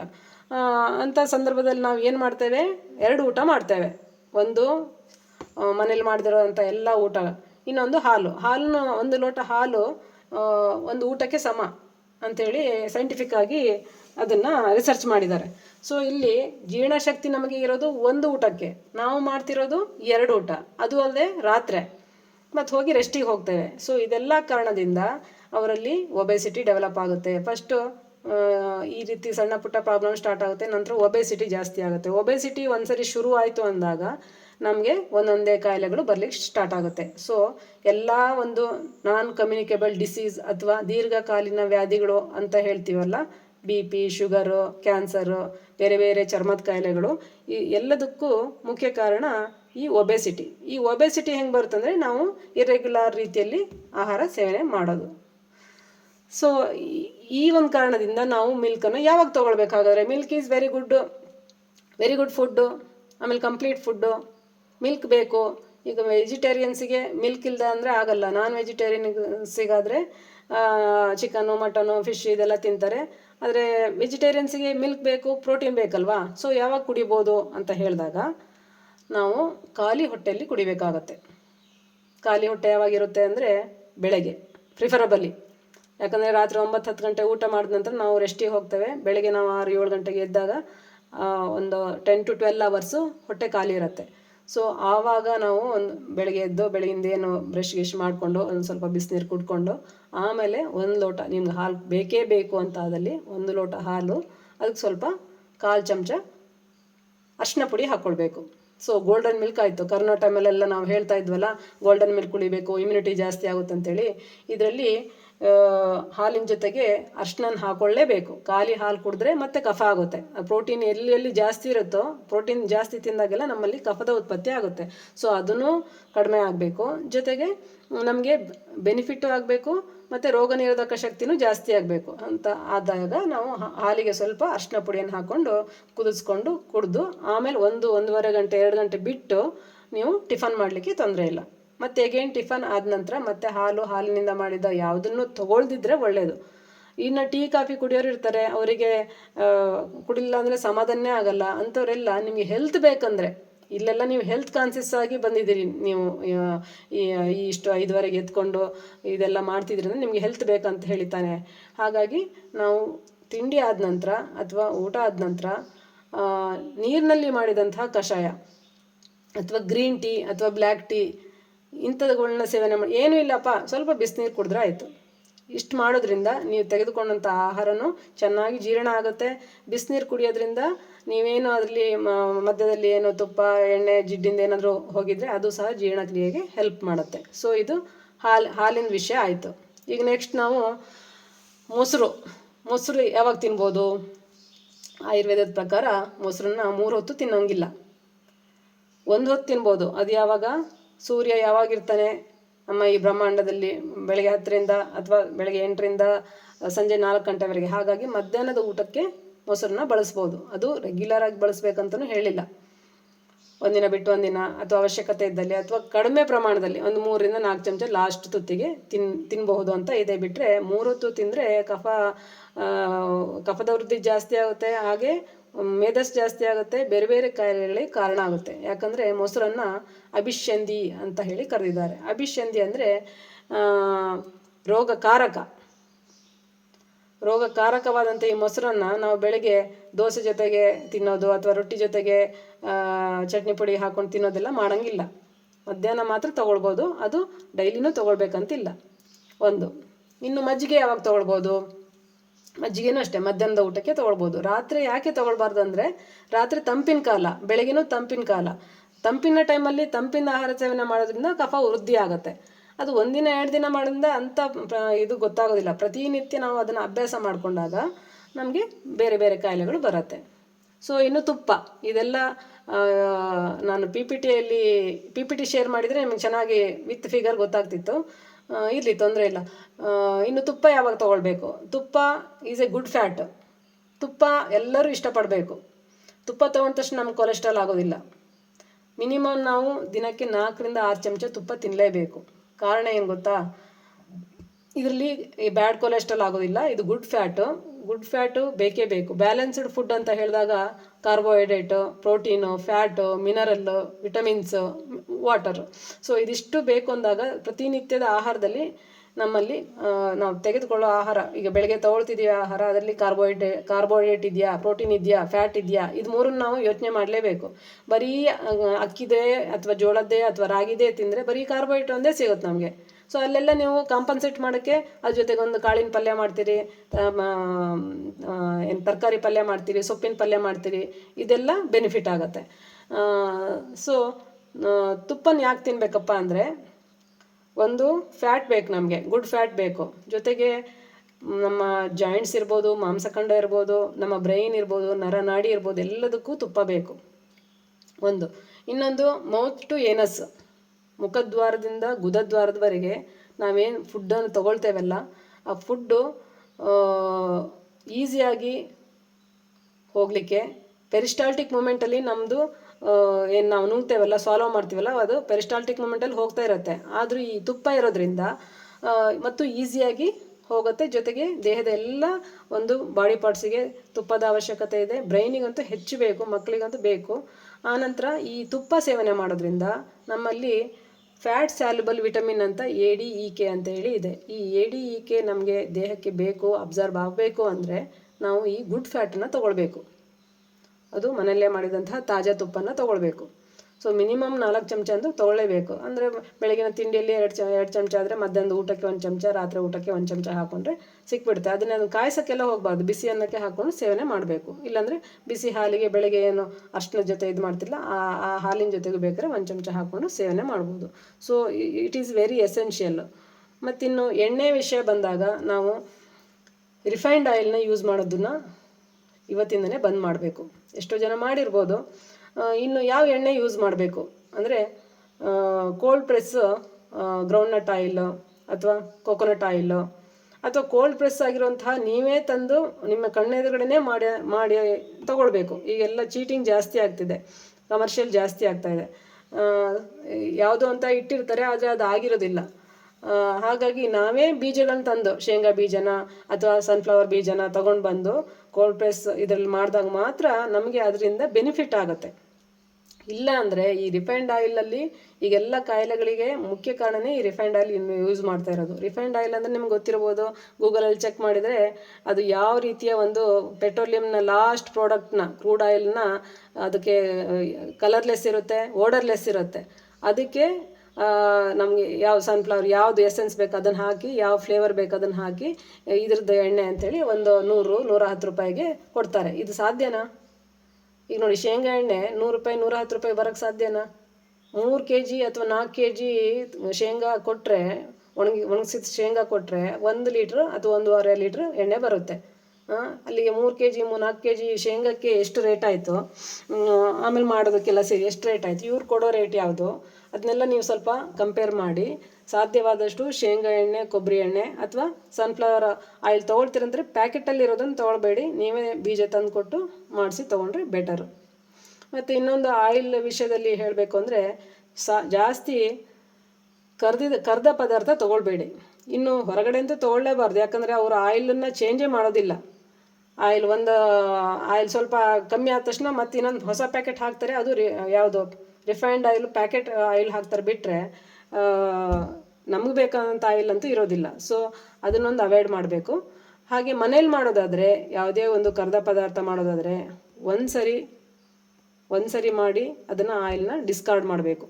ಅದನ್ನು ರಿಪೀಟೆಡ್ ಆಗಿ ನಾವು ಏನು 100 ಡಿಗ್ರಿಯಲ್ಲಿ ಕಾಯಿಸ್ತಾ ಇರ್ತೀವಲ್ಲ, ಆವಾಗಲೇ ನಮಗೆ ಬ್ಯಾಡ್ ಕೊಲೆಸ್ಟ್ರಾಲ್ ನಮ್ಮ ದೇಹನ ಸೇರ್ಕೊಳ್ಳೋವಂಥದ್ದು. ಸೊ ಈ ಆಯಿಲ್ ಬಗ್ಗೆ ನೀವು ಎಚ್ಚರಿಕೆ ವಹಿಸಲೇಬೇಕು. ಇನ್ನು ಫ್ರೂಟ್ಸ್ ಯಾವಾಗ ತಿನ್ಬೋದು? ಎಲ್ಲರೂ ಏನು ಮಾಡ್ತಾರೆ, ಊಟ ಆದಮೇಲೆ ಫ್ರೂಟ್ಸ್ ತಿಂತಾರೆ ಕಾಮನ್ ಆಗಿ. ಆದರೆ ಇಲ್ಲಿ ಮ್ಯಾಂಗೋ ಒಂದನ್ನು ಬಿಟ್ಟು ಬಾಕಿ ಎಲ್ಲ ಫ್ರೂಟ್ಸ್ಗಳನ್ನು ಹೊಟ್ಟೆ ಖಾಲಿ ಇದ್ದಾಗಲೇ ತಿನ್ನಬೇಕು. ಯಾಕೆ ಅಂತ ಹೇಳಿದರೆ, ಮ್ಯಾಂಗೋದಲ್ಲಿ ಆ್ಯಸಿಡ್ ಜಾಸ್ತಿ ಇರುತ್ತೆ. ನಾವು ಡೈರೆಕ್ಟಾಗಿ ತಿನ್ನೋಕೆ ಹೋದರೆ ನಮಗೆ ಪಿತ್ತ ಜಾಸ್ತಿ ಆಗುತ್ತೆ, ಅಲ್ಸರ್ಸ್ ಎಲ್ಲ ಬರೋ ಚಾನ್ಸಸ್ ಇರುತ್ತೆ, ಬಾಯಿ ಹುಣ್ಣು, ಆನಂತರ ಮೂಲವ್ಯಾಧಿ ಇಂಥದ್ದೆಲ್ಲ ಜಾಸ್ತಿ ಆಗೋ ಚಾನ್ಸ್ ಇರುತ್ತೆ. ಸೊ ಊಟ ಆದಮೇಲೆ ಉಂಡು ಮಾವು ಹಸಿದು ಹಲಸು ಅಂತ ಹೇಳ್ತಾವೆಲ್ಲ, ಇದು ಅದೇ ಕಾರಣಕ್ಕೆ. ಇನ್ನು ಹಲಸಿನ ಹಣ್ಣು ತಿನ್ನೋದಾದರೆ, ಹಲಸಿನ ಹಣ್ಣಲ್ಲಿ ಸಾಕಷ್ಟು ಪೋಷಕಾಂಶ ಇರೋದ್ರಿಂದ ಬೇರೆ ಹಣ್ಣಿಗೆ ಕಂಪೇರ್ ಮಾಡಿದ್ರೆ ಅದನ್ನು ನಾವು ಖಾಲಿ ಹೊಟ್ಟೆಗೆ ತಿನ್ನಬೇಕಾಗುತ್ತೆ. ಆಮೇಲೆ ಊಟ ಮಾಡಬೇಕು ಅಂತ ಹೇಳಿದರೆ, ಯಾವುದೋ ನಾವು ಊಟ ಸೇರಿದರೆ, ಊಟ ಹಸಿವು ಆಗ್ತಿದ್ರೆ ಅಷ್ಟೇ ಮಾಡಬೇಕಾಗುತ್ತೆ ಒಂದು. ಇನ್ನು ಬಾಕಿ ಫ್ರೂಟ್ಸ್ಗಳೆಲ್ಲ ಏನು ಆ್ಯಪಲ್ ಇರ್ಬೋದು, ಬೇರೆ ಯಾವುದೇ ಫ್ರೂಟ್ಸ್ ಇರ್ಬೋದು, ಅದನ್ನು ಖಾಲಿ ಹೊಟ್ಟೆಗೆ ತಿನ್ನಬೇಕು. ಕಾರಣ ನಾವೇನು ಸ್ಥೂಲ ಪ್ರಮಾಣದಲ್ಲಿ ಆಹಾರವನ್ನು ಸೇವನೆ ಮಾಡಿರ್ತೀವಿ 3 ಹೊತ್ತು, ಬೆಳಗ್ಗೆ, ಮಧ್ಯಾಹ್ನ, ರಾತ್ರಿ. ಆ ಸ್ಥೂಲ ಪ್ರಮಾಣದ ಆಹಾರದ ಸೇವನೆ ಮಾಡಿದ ನಂತರ ಏನು ಈ ಹಣ್ಣುಗಳನ್ನ ತಿಂತೇವಲ್ಲ, ಅದರಲ್ಲಿ ನಮಗೆ ಸಿಗುವಂಥದ್ದು ವಿಟಮಿನ್ಸ್, ಮಿನರಲ್ಸ್ ಅಥವಾ ವಿಟಮಿನ್ಸ್ಗಳು ಸಿಗುತ್ತೆ. ಅವುಗಳು ಜೀರ್ಣ ಆಗಲಿಕ್ಕೆ ಒಂದು 20ರಿಂದ 25 ನಿಮಿಷ ಸಾಕು. ಆದರೆ ನಾವು ಆಹಾರ ಫುಲ್ ಜೀರ್ಣ ಆಗಲಿಕ್ಕೆ ನಾವು ತೆಗೆದುಕೊಂಡಂಥ ಆಹಾರ ಹೊಟ್ಟೆಯಲ್ಲಿ ಜಠರದಲ್ಲಿ 2.5ರಿಂದ 3 ತಾಸು ಇರುತ್ತೆ. ಮಿನಿಮಮ್ 2.5 ತಾಸಂತೂ ಇರುತ್ತೆ. ಸೊ 2.5 ತಾಸು ಆಹಾರ ಜೊತೆಗೆ ಈ ವಿಟಮಿನ್ಸ್ಗಳೆಲ್ಲ ನಮಗೆ ಎಷ್ಟು ಸಿಗಬೇಕೋ ಅಷ್ಟು ಸಿಗೋದಿಲ್ಲ. ಸೊ ನಮಗೆ ತಕ್ಷಣವೇ ನಮಗೆ ವಿಟಮಿನ್ಸ್ಗಳು ಆಗಬೇಕು, ಜೀರ್ಣನೂ ಚೆನ್ನಾಗಿ ಆಗಬೇಕು ಅಂದರೆ ನಾವು ಇನ್ ಬಿಟ್ವೀನ್ 2 ಮೀಲ್ಸ್, ಅಂದರೆ ಒಂದು ಬ್ರೇಕ್ಫಾಸ್ಟು, ಇನ್ನೊಂದು ಲಂಚ್, ಅಥವಾ ಲಂಚು ಮತ್ತು ಡಿನ್ನರ್ ಮಧ್ಯದಲ್ಲಿ ಯಾವಾಗ ನಿಮ್ಗೆ ಹಸಿವು ಆಗುತ್ತೋ ಆವಾಗ ಸೇವನೆ ಮಾಡಬೇಕಾಗತ್ತೆ. ಆವಾಗ ನಿಮಗೆ ಅದರಲ್ಲಿರೋ ಎಲ್ಲ ವಿಟಮಿನ್ಸ್ಗಳು ಸಿಗುತ್ತೆ ಮತ್ತು ನಿಮ್ಮ ಒಂದು ಹಸಿವು ನೀಗುತ್ತೆ. ಇನ್ನು ಡ್ರೈ ಫ್ರೂಟ್ಸ್ಗಳು ಹಾಗೆ, ಡ್ರೈ ಫ್ರೂಟ್ಸಿಗೂ ಸೇಮ್ ಮೆಥಡ್. ಊಟ ಆದಮೇಲೆ ತಿನ್ನೋಂಗಿಲ್ಲ, ಅಥವಾ ನೀವು ಯಾವಾಗ ತಿಂತೀರೋ ಆವಾಗ ಅದು ಖಾಲಿ ಹೊಟ್ಟೆ ಇರಬೇಕು. ಮತ್ತು ಈ ಕೆಲವೊಂದು ಈ ಬಾದಾಮು ಗಟ್ಟಿ ಇರೋಂಥದ್ದು ಏನಿರುತ್ತಲ್ಲ ಅದನ್ನು ನೆನೆಸಿಬಿಟ್ಟು ತಿಂದರೆ ಒಳ್ಳೆಯದು. ಸಾಫ್ಟ್ ಇರೋದು ಖರ್ಜೂರ ಮತ್ತು ದ್ರಾಕ್ಷಿ, ಒಣ ದ್ರಾಕ್ಷಿನೆಲ್ಲ ಹಾಗೆ ತಿನ್ಬೋದು. ಈ ಬಾದಾಮೊಂದನ್ನು ನೆನೆಸ್ಬಿಟ್ಟು ತಿಂದರೆ ಒಳ್ಳೆಯದು. ಇನ್ನು ಎಲ್ಲರಲ್ಲಿ ವಿಟಮಿನ್ B12 ಮತ್ತು ವಿಟಮಿನ್ D ಕೊರತೆ ಕಾಣ್ತಾ ಇರುತ್ತೆ ನಮ್ಮಲ್ಲೆಲ್ಲ ಜಾಸ್ತಿ. ಎಲ್ಲ ಮನೇಲಿ ಊಟ ಮಾಡ್ತಾರೆ, ಒಳ್ಳೆ ಆಹಾರ ಸೇವನೆ ಮಾಡ್ತಾರೆ. ಆಹಾರ ಎಲ್ಲೋ ಒಂದು ಕಡೆ ಮಿಸ್ಟೇಕ್ ಆಗ್ತಾ ಇರುತ್ತೆ. ಈಗ ನಾನು ಹೇಳಿದ್ನಲ್ಲ, ಗುಡ್ ಫ್ಯಾಟನ್ನು ತೊಗೊಳ್ಬೇಕು. ಗುಡ್ ಫ್ಯಾಟ್ ತೊಗೊಂಡ್ರೆ ಸಾಕಷ್ಟು ಬೆನಿಫಿಟ್ ಇದೆ. ಅದರಲ್ಲಿ ಈ ವಿಟಮಿನ್ AD, EK ಅದ್ರದ್ದು ಅಬ್ಸಾರ್ಪ್ಷನ್ನಿಗೂ ಅದು ಹೆಲ್ಪ್ ಮಾಡುತ್ತೆ ಅಂತೇಳಿ. ಸೊ ವಿಟಮಿನ್ D ನಮಗೆ ಸೂರ್ಯನ ಕಿರಣಗಳಿಂದ ಸಿಗ್ತಾ ಇರುತ್ತೆ, ಅಥವಾ ನಾವು ತೆಗೆದುಕೊಳ್ಳುವಂಥ ಆಹಾರದಲ್ಲೂ ವಿಟಮಿನ್ D ಇರುತ್ತೆ. ಆದರೆ ಅದು ಅಬ್ಸಾರ್ಪ್ಷನ್ ಆಗಲಿಕ್ಕೆ ನಮ್ಮಲ್ಲಿ ಫ್ಯಾಟ್ ಬೇಕಾಗುತ್ತೆ, ಗುಡ್ ಫ್ಯಾಟ್ ಬೇಕಾಗುತ್ತೆ. ಅದ್ರ ಸಲುವಾಗಿನೂ ನಾವು ಗುಡ್ ಫ್ಯಾಟನ್ನು, ತುಪ್ಪನ್ನು ಸೇವನೆ ಮಾಡೋದು ಒಳ್ಳೆಯದು. ಇನ್ನು ವಾಟರ್, ನೀರು, ನಾವು ಮಾಡೋ ಮಿಸ್ಟೇಕ್ಗಳನ್ನ, ನಾವು ದಿನನಿತ್ಯ ಮಾಡೋ ಮಿಸ್ಟೇಕ್ಗಳನ್ನ ಅಥವಾ ನನ್ನ ಪೇಷಂಟ್ಗಳು ಮಾಡೋ ಮಿಸ್ಟೇಕ್ಗಳನ್ನ ನಾನು ಇವತ್ತು ನಿಮಗೆ ಹೇಳ್ತಾ ಇದ್ದೇನೆ. ಈಗ ನೀರು 3 ಲೀಟ್ರ್ ಕುಡಿಬೇಕು, 5 ಲೀಟ್ರ್ ಕುಡಿಬೇಕು ಅಂತೇಳಿ ತದ್ವಾ ನೀರು ಕುಡಿತಾರೆ. ಆನಂತರ ಊಟ ಆದ ನಂತರನೂ ಅಷ್ಟೇ, ಊಟದಲ್ಲಿ ಸಾರು ಇರುತ್ತೆ, ಮಜ್ಜಿಗೆ ಇರುತ್ತೆ, ಅಥವಾ ಇಲ್ಲಿ ಹಸಿ ತಂಬಳಿ ಅಥವಾ ಅಪ್ಪೆ ಹುಳಿ ಇಂಥದ್ದೆಲ್ಲ ಇರುತ್ತೆ. ಅದ್ರ ಜೊತೆಗೆ ಲಾಸ್ಟಿಗೆ ದೊಡ್ಡ ಲೋಟದಲ್ಲಿ ಮಜ್ಜಿಗೆ ಕುಡಿತಾರೆ, ಆಮೇಲೆ ನೀರು ಕುಡಿತಾರೆ. So is it necessary? ಊಟ ಆದಮೇಲೆ ಅಷ್ಟೆಲ್ಲ ನೀರು ಅಥವಾ ಲಿಕ್ವಿಡ್ ಐಟಮ್ ತೊಗೊಳ್ಳೋ ಅವಶ್ಯಕತೆ ಇದೆಯಾ? ಏನಾಗುತ್ತೆ ನೋಡುವ. ಈಗ ನೋಡಿ, ಮಿಕ್ಸಿ ಜಾರಲ್ಲಿ ನಾವು ಅಕ್ಕಿ ಕಡಿಬೇಕು ಅಥವಾ ಮಸಾಲೆ ಕಡಿಬೇಕಂದ್ರೆ ಅದು ಎಷ್ಟು ಪ್ರಮಾಣದಲ್ಲಿ ಹಾಕಬೇಕಂತ ಅಲ್ಲಿ ಮಹಿಳೆಯರಿಗೆ ಗೊತ್ತಿರುತ್ತೆ, ಮನೆಯ ಗೃಹಿಣಿಯರಿಗೆ ಗೊತ್ತಿರುತ್ತೆ. ಅವರಿಗೊಂದು ಹದ ಇರುತ್ತೆ. ತುಂಬ ಕಡಿಮೆ ಹಾಕಿದ್ರೂ ತಿರುಗೋದಿಲ್ಲ, ತುಂಬ ಜಾಸ್ತಿ ಹಾಕಿದರೆ ಆವಾಗಲೂ ಸಹ ಸಣ್ಣಕ್ಕಾಗೋದಿಲ್ಲ, ಹೊರಗಡೆ ಬಂದುಬಿಡುತ್ತೆ. ಸೊ ನಮ್ಮ ಜಠರನೂ ಒಂದು ಮಿಕ್ಸಿ ಜಾರ್ ಥರ. ಅದನ್ನು ನಾವು ಇಮ್ಯಾಜಿನರಿ ಆಗಿ 4 ಪಾರ್ಟ್ ಮಾಡಿಕೊಂಡ್ರೆ ಅದರಲ್ಲಿ 2 ಪಾರ್ಟ್ ಅಷ್ಟೇ ನಾವು ಫುಡ್ಡನ್ನು ತೆಗೆದುಕೊಳ್ಬೇಕು. 1 ಪಾರ್ಟು ಲಿಕ್ವಿಡಿಗೆ, ಇನ್ನೊಂದು ಪಾರ್ಟು ಏರಿಗೆ ಅಥವಾ ಸರ್ಕ್ಯುಲೇಷನ್ ಆಗಲಿಕ್ಕೆ. ಈ ರೀತಿ ಮಾಡಿದಾಗಷ್ಟೇ ನಮಗೆ ಯಾವುದೇ ರೀತಿಯ ಜೀರ್ಣಕ್ರಿಯೆಯಲ್ಲಿ ತೊಂದರೆ ಆಗೋದಿಲ್ಲ, ಹಾಗೆ ಅಜೀರ್ಣನೂ ಆಗೋದಿಲ್ಲ. ಮತ್ತು ಇನ್ನು ನಮಗೆ ಊಟ ಬೇಕು ಅನ್ಬೇಕಾದ್ರೆ ನಾವು ಸ್ಟಾಪ್ ಮಾಡಬೇಕು. ಚೆನ್ನಾಗಿದೆ ಅಂತೇಳಿ ಹೊಟ್ಟೆ ಫುಲ್ಲು ಉಬ್ರ ಆಗಂಗೆ ತಿನ್ನಬಾರ್ದು. ಜೊತೆಗೆ ನಾವು ಎಲ್ಲಾದರೂ ಮದುವೆ ಮನೆಗೆಲ್ಲ ಹೋದಾಗ ಕಾಮನ್ನಾಗಿ ನಾವು ನೋಡೋವಂಥದ್ದು ವೆರೈಟಿ ಆಫ್ ಫುಡ್ ಇರುತ್ತೆ. ಎಲ್ಲದನ್ನು ಸ್ವಲ್ಪ ತಿನ್ಬೇಕಾದ್ರೆ ಹೊಟ್ಟೆ ಇಲ್ಲಿವರೆಗೆ ಬಂದುಬಿಡುತ್ತೆ. ಮನೆ ಬರಬೇಕಾದ್ರೆ ಅನಿಸುತ್ತೆ, ಅಯ್ಯೋ ಹೊಟ್ಟೆ ಫುಲ್ಲಾಗಿದೆ, ಜೀರ್ಣನೇ ಆಗ್ತಾಯಿಲ್ಲ, ತ್ರಾಸ ಆಗ್ತಿರುತ್ತೆ. ಮನೆ ಹೋದ ತಕ್ಷಣ ಜೀರಿಗೆ ಕಷಾಯ ಅದು ಇದು ಎಲ್ಲ ಮಾಡಿ ಕುಡಿತಾ ಇರ್ತೀರಿ. ನಾವು ಎಲ್ಲ ಅನ್ಭವಿಸಿದ್ದೀವಿ. ಆಮೇಲೆ ಲಾಸ್ಟಿಗೆ ಐಸ್ ಕ್ರೀಮ್ ಬೇರೆ ಕೊಡ್ತಾರೆ. ಐಸ್ ಕ್ರೀಮ್ ಅಂತೂ ತೊಗೊಳಂಗೇ ಇಲ್ಲ. ಯಾಕಂದರೆ ಇಲ್ಲಿ ನಮ್ಮ ದೇಹದ ಒಂದು ಡೈಜೆಸ್ಟಿವ್ ಫ್ಯಾಕ್ಟರ್ ಅಥವಾ ಜಾಠರಾಗ್ನಿ ಅಂತ ಹೇಳಿ ಕರಿತೇವೆ ಆಯುರ್ವೇದದಲ್ಲಿ. ಆ ಜಾಠರಾಗ್ನಿ ಒಂದು ಸರಿಯಾಗಿದ್ದರೆ ಮಾತ್ರ ನಾವು ಏನೇ ತಿಂದರೂ ಅದು ಜೀರ್ಣ ಆಗುತ್ತೆ. ಜೀರ್ಣ ಆಗಿದ್ದ ಆಹಾರ ರಕ್ತಗತ ಆಗುತ್ತೆ. ಆ ಜೀರ್ಣ ಶಕ್ತಿನೇ ಸರಿ ಇಲ್ಲ ಅಂದರೆ ನೀವು ಅಮೃತ ಕುಡಿದ್ರೂ ಏನೂ ಪ್ರಯೋಜನ ಆಗೋದಿಲ್ಲ. ಸೊ ಅದನ್ನು ಭಾರಿ ಗಮನದಲ್ಲಿ ಇಟ್ಕೊಬೇಕು. ಈಗ ಫಾರ್ ಎಕ್ಸಾಂಪಲ್ಲು, ನೀವು ಒಂದು ಮದುವೆ ಮನೆ ಊಟಕ್ಕೆ ಹೋಗಿರ್ತೀರಿ, ಸಂಜೆ ನಿಮಗೆ ಊಟ ಸೇರ್ತಾ ಇರೋದಿಲ್ಲ, ಮೇಲ್ಮೇಲೆ ಬಂದಂಗೆ ಆಗ್ತಿರುತ್ತೆ, ಕಷಾಯ ಮಾಡಿ ಕುಡಿತೀರಿ. ಯಾವಾಗ ನಿಮಗೆ ಊಟ ಸೇರಲ್ಲ, ಈ ರೀತಿ ಹೊಟ್ಟೆ ಅಪ್ಸೆಟ್ ಆಗಿರುತ್ತೋ ಆ ನೆಕ್ಸ್ಟ್ ಊಟನ ಸ್ಕಿಪ್ ಮಾಡಬೇಕು. ಅದನ್ನು ಸರಿಯಾಗಿ ತಿಳ್ಕೊಬೇಕು, ಯಾವಾಗ ಊಟ ಮಾಡಬೇಕು ಯಾವಾಗ ಮಾಡಬಾರ್ದು ಅನ್ನೋದನ್ನು ಸರಿಯಾಗಿ ತಿಳ್ಕೊಬೇಕು. ಮತ್ತು ನಾನು ಸ್ವಲ್ಪ ಊಟ ಮಾಡ್ತೀನಿ ಬೇಡ, ಯಾಕಂದರೆ 1 to ಡಬಲ್ ಊಟ ಮಧ್ಯಾಹ್ನ ಆಗಿರುತ್ತೆ, ಅದೇ ಜೀರ್ಣ ಆಗ್ತಿರೋದಿಲ್ಲ. ನೀವು ಮತ್ತೆ ರಾತ್ರಿ ಸೇಮ್ ಊಟ ಮಾಡೋಕ್ಕೆ ಹೋದರೆ ಅದೊಂದು ಪ್ರಾಬ್ಲಮ್ ಆಗುತ್ತೆ. ಹಾಗೆ ಈಗ ಇನ್ನು ಜಂಕ್ ಫುಡ್ಗಳನ್ನ, ಹೊರಗಡೆ ಸಿಗುವಂಥ ಫುಡ್ಡುಗಳನ್ನ ಯಾವುದನ್ನು ಸೇವನೆ ಮಾಡಲೇಬಾರ್ದು.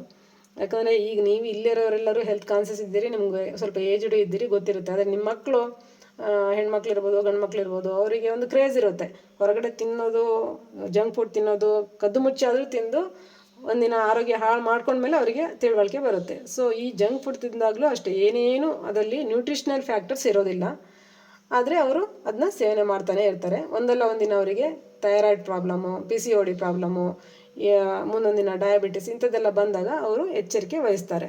ಆದ್ದರಿಂದ ತಮ್ಮ ಮಕ್ಕಳಿಗೆಲ್ಲರಿಗೂ ಅಥವಾ ಮೊಮ್ಮಕ್ಕಳಿಗೆಲ್ಲರಿಗೂ ಹೇಳಿ ಜಂಕ್ ಫುಡ್ಡಿಂದ ಆದಷ್ಟು ಅವಾಯ್ಡ್ ಮಾಡಿ. ಮತ್ತು ಅದಕ್ಕೆ ರಿಲೇಟೆಡ್ ಯೂಟ್ಯೂಬ್ಗಳಲ್ಲೆಲ್ಲ ಅವೇರ್ನೆಸ್ಸಿಂದೆಲ್ಲ ಕ್ಲಿಪ್ಸ್ಗಳಿರುತ್ತೆ, ಅದನ್ನೆಲ್ಲ ತೋರಿಸಿ.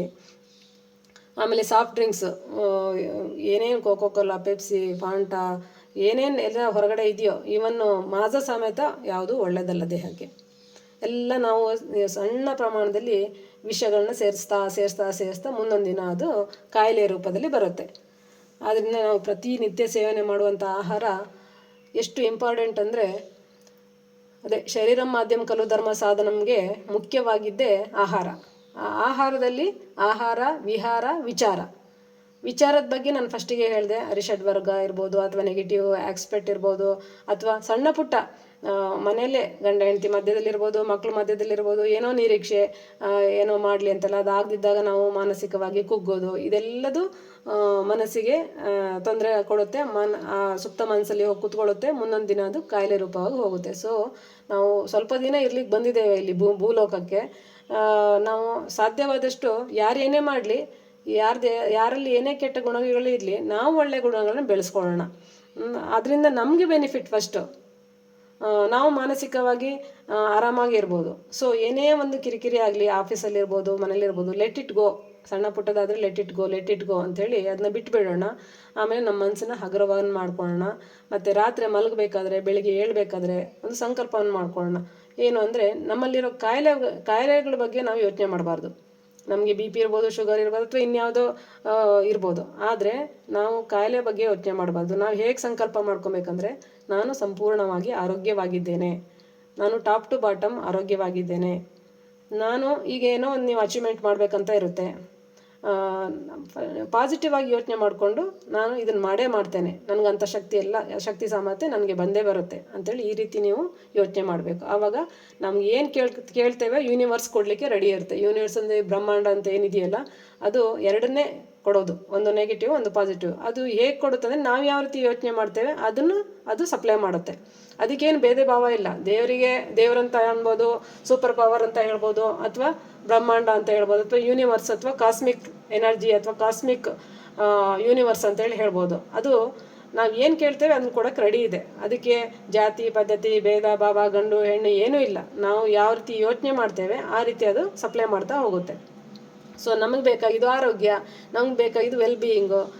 ಸೊ ಆ ರೀತಿಯಲ್ಲಿ, ಆ ನಿಟ್ಟಿನಲ್ಲಿ ನಾವು ಯೋಚನೆ ಮಾಡ್ತಾ ಹೋದರೆ ಅದು ಸಪ್ಲೈ ಮಾಡ್ತಾ ಹೋಗುತ್ತೆ. ಸೊ ಎಲ್ಲರ ಜೊತೆಗೂ ಸಮಾಧಾನವಾಗಿರಿ. ಜೊತೆಗೆ ಸಣ್ಣ ಪುಟ್ಟ ಬರ್ತಾ ಹೋಗ್ತಾ ಇರುತ್ತೆ, ಅವ್ರು ಮಾಡ್ದಂತ ನಾವು ಅದನ್ನೇ ಮಾಡೋದು ಬೇಡ, ಅದನ್ನು ಅಲ್ಲೇ ಲೆಟ್ ಇಟ್ ಗೋ ಅಂತ ಹೇಳಿ ನಾವು ನಮಗೇನು ಬೇಕು, ಈಗ ಒಳ್ಳೊಳ್ಳೆ ಪುಸ್ತಕಗಳನ್ನ ಓದೋದ್ರಿಂದ, ಬಸವಣ್ಣಂದ ಆಗಿರ್ಬೋದು, ವಿವೇಕಾನಂದ ಇರ್ಬೋದು, ರಾಮಕೃಷ್ಣ ಪರಮಹಂಸ ಇರ್ಬೋದು, ಈ ಎಲ್ಲ ಪುಸ್ತಕಗಳನ್ನ ಓದಾಗ ಅವರೆಷ್ಟು ಯಾವ ರೀತಿಯಲ್ಲಿ ಜೀವನ ಮಾಡಿದ್ದಾರೆ, ನಾವು ಅದನ್ನು ಸ್ವಲ್ಪ ಅಳವಡಿಸ್ಕೊಂಡ್ರೆ ಎಷ್ಟು ಚೆನ್ನಾಗಿರುತ್ತೆ ಅನ್ನೋದನ್ನು ನಾವು ಕಂಡುಕೊಳ್ಬೋದು. ಇನ್ನೊಂದು ವಿಚಾರ ಆಯಿತು, ವಿಹಾರದಲ್ಲಿ ನೀವು ಈಗ ಆಲ್ರೆಡಿ ಎಕ್ಸಸೈಸ್ ಮಾಡ್ತಾ ಇದ್ದೀರಿ ಅಂದರೆ ದೇಹಕ್ಕೆ ಎಕ್ಸಸೈಸ್ ಬೇಕಲ್ಲ, ಅದು ಯೋಗಾಸನ ನೀವೆಲ್ಲ ಯೋಗಾಸನ ಮಾಡ್ತಿದ್ದೀರಿ, ಕೆಲವರು ವಾಕಿಂಗ್ ಮಾಡ್ತಾರೆ, ಕೆಲವರು ಅವ್ರಿಗಿಷ್ಟ ಆದಂಥ ಕ್ರೀಡೆಯಲ್ಲಿ ಪಾಲ್ಗೊಳ್ತಾರೆ. ಯಾವುದೋ ಒಂದು ಒಟ್ಟು ನಿಮಗೆ ಮನಸ್ಸಿಗೆ ಸಮಾಧಾನ ಆಗುವಂಥದ್ದು, ದೇಹಕ್ಕೆ ಒಂದಷ್ಟು ಎಕ್ಸಸೈಸ್ ಆಗುವಂಥದ್ದನ್ನು ಮಾಡ್ತಾ ಹೋದರೆ ಒಳ್ಳೆಯದು. ಅದರಲ್ಲಿ ಎಲ್ಲದಕ್ಕಿಂತ ದಿ ಬೆಸ್ಟ್ ಅಂದರೆ ಯೋಗಾಸನನೇ. ಬಿಕಾಸ್ ಯೋಗಾಸನದಲ್ಲಿ ಋಷಿಮುನಿಗಳು ಆ ರೀತಿ ಅದನ್ನು ತಯಾರು ಮಾಡಿಟ್ಟಿದ್ದಾರೆ. ಎಲ್ಲ ಬಾಡಿಯ ಪಾರ್ಟ್ಸಿಗೂ ನಮಗೆ ಎಕ್ಸಸೈಸ್ ಸಿಗುತ್ತೆ, ಜೊತೆಗೆ ನಮ್ಮ ಹಾರ್ಮೋನುಗಳೆಲ್ಲ ಸರಿಯಾದ ರೀತಿಯಲ್ಲಿ ಸೆಕ್ರೀಟ್ ಆಗುತ್ತೆ. ಜೊತೆಗೆ ಅಂಡರ್ ವೆಯ್ಟ್ ಇರೋರು ಮತ್ತು ಓವರ್ ವೆಯ್ಟ್ ಇರೋರು ಸಹ ನಾರ್ಮಲ್ ವೆಯ್ಟಿಗೆ ಬರ್ತಾರೆ. ಸೊ ಯೋಗಾಸನವನ್ನು ಪ್ರತಿನಿತ್ಯ ಮಾಡಿ. ಇನ್ನು ಆಹಾರದಲ್ಲಿ ಹೇಳಲಿಕ್ಕೆ ತುಂಬ ಇದೆ, ಅದೇ ಟೈಮ್ ಆಗ್ತಾ ಇದೆ. ನಿಮಗೇನಾದ್ರು ಡೌಟ್ಸ್ ಇದ್ದರೆ ಕೇಳ್ಬೋದು. ಎಸ್ ಮೇಡಮ್, ಧನ್ಯವಾದಗಳು ಮೇಡಮ್. ದಿನನಿತ್ಯದ ಜೀವನದಲ್ಲಿ ನಾವು ಆಹಾರ ಪದ್ಧತಿಯಲ್ಲಿ ಮಾಡುವಂತ ತಪ್ಪಾದ ಕ್ರಮಗಳನ್ನ ತಿಳಿಸ್ಕೊಟ್ಟಿದ್ದೀರಾ ತುಂಬಾ ಅದ್ಭುತವಾಗಿ. ಅದೇ ರೀತಿ ನಮ್ಮ ಆರೋಗ್ಯ ಸಮತೋಲನ ಆಗಿರ್ಬೇಕಂದ್ರೆ ಆಹಾರ ಮತ್ತು ವಿಹಾರ ತುಂಬಾ ಮುಖ್ಯ ಅಂತ ಹೇಳ್ತಾ ತಿಳಿಸಿದ್ದೀರಾ. ಈ ಒಂದು ವಿಷಯಕ್ಕೆ ಯಾರಿಗಾದ್ರೂ ಏನಾದ್ರು ಡೌಟ್ಸ್ ಇದ್ರೆ ವೈದ್ಯರ ಹತ್ರ ಕೇಳ್ಬೋದು ಮುಕ್ತವಾಗಿ. ಧನ್ಯವಾದಗಳು ಮೇಡಮ್. ಈಗ ಆಕಳ ತುಪ್ಪನೇ ಎಮ್ಮೆ ಹಾಲು ಮನೆಯಲ್ಲಿ ಇರ್ತಾವ, ಎಮ್ಮೆ ತುಪ್ಪ ಬಳಸಬಾರ್ದ? ಹಾಗೇನಿಲ್ಲ ಮೇಡಮ್, ಬಳಸ್ಬೋದು. ಕೇಳಿಸುತ್ತಲ್ಲ? ಕೇಳಿಸುತ್ತೆ. ಆಕಳ ತುಪ್ಪನೇ ಬಳಸಬೇಕು, ದನ ತುಪ್ಪ ಬಳಸ್ಬಾರ್ದು ಹೀಗೆಲ್ಲ ಏನೂ ಇಲ್ಲ. ನಿಮ್ಮ ಆರೋಗ್ಯಕ್ಕೆ ಅದು ಸೂಟ್ ಆಗುತ್ತೆ, ಏನೋ ಇರಿಟೇಷನ್ ಮಾಡ್ತಿಲ್ಲ ಅಂದರೆ ಖಂಡಿತವಾಗ್ಲೂ ಸೇವನೆ ಮಾಡ್ಬೋದು. ಆದರೆ ಸೇವನೆ ಮಾಡೋ ಕ್ರಮ ಮಾತ್ರ ಚೇಂಜ್ ಮಾಡ್ಕೊಬೇಕು. ಊಟ ಆದಮೇಲೆ ಯಾವುದೇ ಹಾಲನ್ನು ಸೇವನೆ ಮಾಡಬಾರ್ದು. ಬಿಸಿ ನೀರಲ್ಲಿ ಒಂದು ಸ್ಪೂನ್ ಹಾಕೊಂಡು ಕುಡಿತಾ ಇದ್ದೀನಿ ನಿನ್ನೆಲಿಂದ. ಏನು? ಯಾವುದು? ತುಪ್ಪ ಬಿಸಿ ನೀರಿನಲ್ಲಿ ಒಂದು ಸ್ಪೂನ್. ತೊಂದರೆ ಇಲ್ಲ, ಬೆಳಗ್ಗೆ ಖಾಲಿ ಹೊಟ್ಟೆಗೆ ಹಾಗೆ ಮಾಡ್ಬೋದು, ಒಳ್ಳೇದೇ. ಆಮೇಲೆ ಇನ್ನೊಂದು, ಆಲಿವ್ ಆಯಿಲ್ ತುಂಬಾ ಒಳ್ಳೇದು ಅಂತ ತುಂಬಾ ರೇಟ್ ರೀ. ಅದು 1300 1400 ತಗೊಳ್ಬೇಡಿ. ಕಾರಣ ಯಾಕೆ ಗೊತ್ತಾ? ಕೊಬ್ಬರಿ ಎಣ್ಣೆ ಯೂಸ್ ಮಾಡಿ. ಕೊಬ್ಬರಿ ಎಣ್ಣೆಕ್ಕಿಂತ ಒಳ್ಳೆ ಆಯಿಲ್ ಯಾವುದೂ ಇಲ್ಲ. ತುಂಬ ಕಾಸ್ಟ್ಲಿ ಕೊಟ್ಕೊಂಡು ಕಾಸ್ಟ್ಲಿ ಇದೆ ಅಂದ ತಕ್ಷಣ ನಾನು ತಗೊಳ್ಳೇಬೇಕಂತ ಇಲ್ಲ. ಕೊಬ್ಬರಿ ಎಣ್ಣೆ ಯೂಸ್ ಮಾಡಿ, ತುಪ್ಪ ಯೂಸ್ ಮಾಡಿ, ಅದು ಹೆಲ್ದಿ ಫ್ಯಾಟಲ್ಲೇ ಬರುತ್ತೆ. ಆದರೆ ಗೃಹಿಣಿಯರು ಮಾಡೋ ಒಂದು ಮೇಜರ್ ಮಿಸ್ಟೇಕ್ ಅಂದರೆ ಹಪ್ಪಳ ಕರಿತೀರಿ ಅಥವಾ ಏನಾದ್ರು ಒಂದು ತಿಂಡಿ ಮಾಡಿದ್ರಿ, ಆ ಎಣ್ಣೆ ಎಸೆಯೋದಿಲ್ಲ. ಅದು ಚಿನ್ನದಕ್ಕಿಂತ ಜಾಸ್ತಿ ಪ್ರೀತಿ ಮಾಡ್ತೀರಿ. ಹಾಗಾಗಿ ನಂದೊಂದು ರಿಕ್ವೆಸ್ಟ್ ಅಂದರೆ ಗೃಹಿಣಿಯರಲ್ಲಿ, ಒಂದು ಸರಿ ನೀವು ಹಪ್ಪಳನ ಕರೆದ್ರಿ ಒಂದು 4-5 ಜನಕ್ಕಂದರೆ ಸ್ವಲ್ಪ ಒಂದು ಸಣ್ಣ ಬಾಣಲೆ ಇಟ್ಕೊಳ್ಳಿ. ಅದಕ್ಕಂತಾನೆ ಸ್ವಲ್ಪ ಎಣ್ಣೆ ಹಾಕಿ ಅದಕ್ಕೆ ಎಷ್ಟು ಆವತ್ತಿನ ದಿನಕ್ಕೆ ಎಷ್ಟು ಬೇಕಷ್ಟೇ ಆ ಎಣ್ಣೆನ ತಕ್ಷಣವೇ ಡಿಸ್ಕಾರ್ಡ್ ಮಾಡಬೇಕು, ಡಸ್ಟ್ಬಿನ್ನಿಗೆ ಹಾಕಬೇಕು. ಅದನ್ನು ಮತ್ತೆ ಮತ್ತೆ ರಿಪೀಟ್ ಮಾಡೋದ್ರಿಂದನೇ ನಮಗೆ ಬ್ಯಾಡ್ ಕೊಲೆಸ್ಟ್ರಾಲ್ ಅಕ್ಯುಮುಲೇಷನ್ ಆಗೋದು. ಇನ್ನು ತುಂಬಾ ದಪ್ಪ ಇರುತ್ತೆ, ಅದು ಕೊಲೆಸ್ಟ್ರಾಲ್ ಏನಾಗೋದಿಲ್ಲ. ಯಾವುದು? ಶೇಂಗಾ ಎಣ್ಣೆ. ಇಲ್ಲಪ್ಪ, ನಾವು ಕಾಯಿಸಿದ ತಕ್ಷಣನೇ ಅದು ತೆಳ್ಳಗಾಗುತ್ತಲ್ಲ. ಮತ್ತೆ ಅದು ನಾವೇನು ಹೀಟ್ ಮಾಡ್ತೀವಲ್ಲ, ಅದು ಬಾಯ್ಲಿಂಗ್ ರೇಟ್ ತುಂಬ ಲೇಟಾಗಿ ಈ ಕೊಬ್ಬರಿ ಎಣ್ಣೆ ಹಾಕಿದ ತಕ್ಷಣ ಗಾರ ಆಗಿಬಿಡುತ್ತೆ ನೋಡಿ. ಬೇಗನೆ ತೆಳ್ಳಗಿರುತ್ತೆ, ಬೇಗನೆ ಗಾರ ಆಗುತ್ತೆ. ಶೇಂಗಾ ಎಣ್ಣೆ ಸ್ವಲ್ಪ ಲೇಟಾಗಿ ಆಗುತ್ತೆ. ಸೊ ಅದು ಇನ್ನೂ ಒಳ್ಳೆಯದು ನಮಗೆ. ತಕ್ಷಣ ಗಾರ ಆಗುವಂಥದ್ದೇ ಪ್ರಾಬ್ಲಮ್ಮು. ಆ ನಂತರ ಇನ್ನು ಎಲ್ಲರಿಗೂ ಪ್ರಾಬ್ಲಮ್ ಆಗ್ತಿರೋದು ವಿಟಮಿನ್ ಡಿ ಮತ್ತು ವಿಟಮಿನ್ B12 ಕೊರತೆಗಳು. ಇದನ್ನು ಹೇಗೆ ನೀಗಿಸ್ಕೊಳ್ಬೇಕು ಅಂಥೇಳಿ ಒಂದು ಅವೇಕನಿಂಗ್ ವಿತ್ ಆಯುರ್ವೇದ ಅನ್ನೋದೊಂದು ಚಾನಲಲ್ಲಿ ನಾನು ನನ್ನ ಪೇಷಂಟ್ಗಳಿಗೋಸ್ಕರ ಒಂದು ಚಾನಲ್ ಕ್ರಿಯೇಟ್ ಮಾಡಿದ್ದೀನಿ, ಅವೇಕನಿಂಗ್ ವಿತ್ ಆಯುರ್ವೇದ ಅಂತೇಳಿ. ಇದರಲ್ಲಿ ಹಾಲು ಯಾವಾಗ ಕುಡಿಬೇಕು, ಮೊಸರು ಯಾವಾಗ ಕುಡಿಬೇಕು, ಮಜ್ಜಿಗೆ ಯಾವಾಗ ತೊಗೊಳ್ಬೇಕು, PCOD ಅಂದರೆ ಏನು, ಆನಂತರ ಆಹಾರ ಸೇವನಾ ಕ್ರಮ ಅಂತಲೇ ಇನ್ನೊಂದು ದಿನ ಬೇಕಾದ್ರೆ ಹೇಳೋಣ. ನಾವು ಆಹಾರನ ಯಾವ್ಯಾವ ರೀತಿಯಲ್ಲಿ ಸೇವನೆ ಮಾಡಬೇಕು, ಈಗ ನಾನು ಮಾಡ್ತಾ ಇರೋ ಮಿಸ್ಟೇಕ್ಸ್ಗಳನ್ನಷ್ಟೇ ಹೇಳಿದೆ ಅದ್ರ ಬಗ್ಗೆ. ಆಮೇಲೆ ವಿಟಮಿನ್ ಡಿ ಕೊರತೆ, B ಕೊರತೆ, C ಕೊರತೆ, ಇವುಗಳಿಗೆಲ್ಲ ಏನು ಮಾಡಬೇಕು ಅನ್ನೋದನ್ನು ಅದರಲ್ಲಿ ನಾನು ಹೇಳಿದ್ದೀನಿ. ಆದರೂ ಈಗ ಒಂದು ಸರಿ ಬ್ರೀಫಾಗಿ ಹೇಳ್ತೀನಿ. ನೀವು ಪ್ರತಿದಿನ ಶೇಂಗಾ ಉಂಡೆ ಮತ್ತು ಎಳ್ಳಿನ ಉಂಡೆ, ಅರ್ಥ ಆಯ್ತಾ? ಶೇಂಗಾ ಉಂಡೆ ಯಾವುದಾದ್ರೂ ಅಡ್ಡಿಲ್ಲ. ಶೇಂಗಾ ಮನೆಯಲ್ಲೇ ಮನೇಲಿ ಮಾಡೋಕೆ ಬರುತ್ತಲ್ಲ, ಒಂದು ಸಣ್ಣ ಉಂಡೆ ಶೇಂಗಾದ ಉಂಡೆ, ಒಂದು ಎಳ್ಳಿನ ಉಂಡೆ, ಆಮೇಲೆ 1 ಚಮಚ ಅಗಸೆ ಬೀಜ. ಅಗಸೆ ಚಟ್ನಿಯಲ್ಲಿ ಅಷ್ಟು ಯೂಸ್ ಆಗೋದಿಲ್ಲ. ಅಗಸೆ ಬೀಜನ ಜಸ್ಟ್ ಲೈಟಾಗಿ ಹುರ್ಕೊಂಡು ಒಂದು ಸಣ್ಣ ಗ್ಲಾಸ್ ಜಾರಲ್ಲಿ ಹಾಕಿ ಇಟ್ಕೊಳ್ಳಿ, ಗ್ಲಾಸ್ ಬಾಟ್ಲಲ್ಲಿ ಅಥವಾ ಬಾಕ್ಸಲ್ಲಿ. ಅದನ್ನು ನೀವು ಹೊಟ್ಟೆ ಖಾಲಿ ಇದ್ದಾಗ ಅದೊಂದುಂಡೆ, ಇದೊಂದುಂಡೆ ಮತ್ತು 1 ಚಮಚ ಅಗಸೆ ಬೀಜನ ತಿಂದರೆ ನಿಮಗೆ omega 3 fatty acids, omega 6 fatty acids, ಆಮೇಲೆ ವಿಟಮಿನ್ B12, ವಿಟಮಿನ್ ಡಿ ಇವೆಲ್ಲದಕ್ಕೂ ಹೆಲ್ಪ್ ಆಗುತ್ತೆ. ಅದಕ್ಕೋಸ್ಕರ ನಾವು ಸಪ್ಲಿಮೆಂಟ್ರೀಸನ್ನು ತೊಗೊಳ್ಳೋ ಅವಶ್ಯಕತೆ ಇಲ್ಲ. ನಿಮ್ಮದು ಎಲ್ಲರದ್ದು ಬ್ಲಡ್ ಚೆಕ್ ಮಾಡಿಸಿ ಬೇಕಾದರೆ ಎಲ್ಲರಲ್ಲೂ ಇದ್ರ ಕೊರತೆ ಇರುತ್ತೆ. ಸೊ ಅದು ಕೊರತೆ ಕಾರಣ ಏನಂತ ಹೇಳಿದೆ, ಗುಡ್ ಫ್ಯಾಟು ಬೇಕು ಅಂತ ಹೇಳಿದೆ. ಅದು ಅಬ್ಸಾರ್ಪ್ಷನಿಗೆ, ವಿಟಮಿನ್ ಡಿ ಅಬ್ಸಾರ್ಪ್ಷನಿಗೆ ಗುಡ್ ಫ್ಯಾಟ್ ಬೇಕು. ಸೊ ಅದನ್ನು ತುಪ್ಪದ ಮೂಲಕ ನೀವು ಡೈಲಿ ಒಂದು 3-4 ಚಮಚ ತುಪ್ಪ ತಿನ್ನೋದ್ರಿಂದ, ಗುಡ್ ಫ್ಯಾಟ್ ತೊಗೊಳೋದ್ರಿಂದ ಈ ವಿಟಮಿನ್ ಡಿ ಅಬ್ಸಾರ್ಪ್ಷನಿಗೆ ಹೆಲ್ಪ್ ಆಗುತ್ತೆ. ಜೊತೆಗೆ ಬೇರೆದಕ್ಕೂ ಅದು ತುಪ್ಪ ಹೆಲ್ಪ್ ಮಾಡುತ್ತೆ.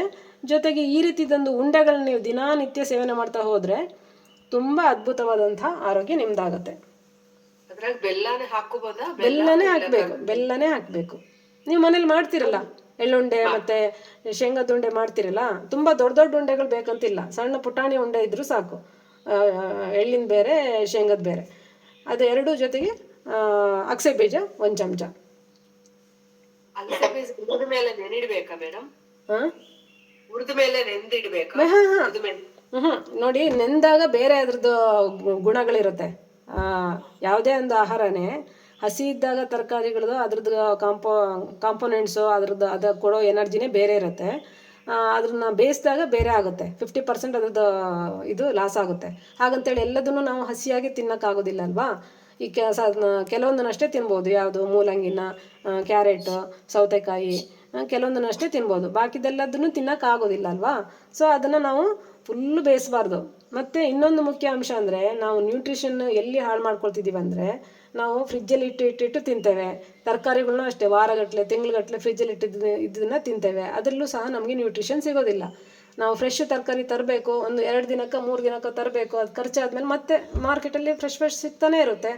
ಆ ರೀತಿ ಫ್ರೆಶ್ ತರೋದು ತಿನ್ನೋದು ಮಾಡಿದಾಗಷ್ಟೇ ನಮಗೆ ನ್ಯೂಟ್ರಿಷನ್ನು ಅದರಲ್ಲಿರುತ್ತೆ, ಅದು ನಮಗೆ ಸಿಗುತ್ತೆ. ಫ್ರಿಜ್ಜಲ್ಲಿ ಇಟ್ಟು ತಿಂಗ್ಳುಗಟ್ಟಲೆ ವಾರಗಟ್ಟಲೆ ಇಟ್ಕೊಂಡು ಯೂಸ್ ಮಾಡೋದ್ರಿಂದ ನಮಗೆ ಯೂಸ್ ಇಲ್ಲ ಒಂದು. ಆಮೇಲೆ ನಾವು ಇವತ್ತು ಮಾಡಿದ ಅಡುಗೆಯನ್ನು ಆಯುರ್ವೇದದಲ್ಲಿ ಏನು ಹೇಳಿದ್ರು ಅಂದರೆ, ಬೆಳಿಗ್ಗೆ ಮಾಡಿದ್ರೆ ಬೆಳಿಗ್ಗೆ ಖಾಲಿ ಮಾಡು, ಮಧ್ಯಾಹ್ನ ಖಾಲಿ ಮಾಡು, ರಾತ್ರಿ ಖಾಲಿ ಮಾಡು ಅಂತ ಹೇಳಿದ್ದಾರೆ.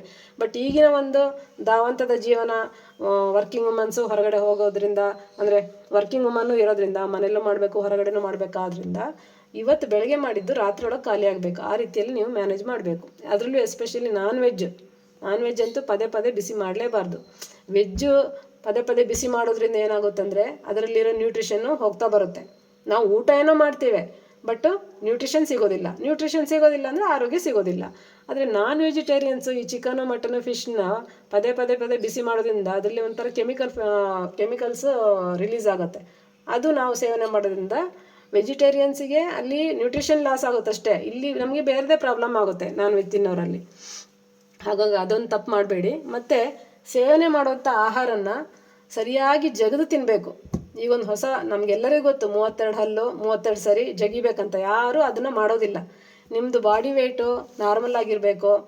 ಮತ್ತು ನಾವು ಏನು ಆಹಾರ ಬಾಯಿಗೆ ಹಾಕ್ತೀವಿ ಅದು ಒಂದು 25-30 ಸರಿನಾದರೂ ಜಗಿದು ಒಳಗಡೆ ಕಳಿಸಿದಾಗ ಅದು ಪರ್ಫೆಕ್ಟಾದ ಒಂದು ಫಾರ್ಮುಲಾ. ಅದು ಕರೆಕ್ಟಾಗಿ ಹೋಗಿ ಜೀರ್ಣ ಆಗುತ್ತೆ ಮತ್ತು ದೇಹಕ್ಕೆ ಅಬ್ಸರ್ಪ್ಷನ್ ಆಗುತ್ತೆ.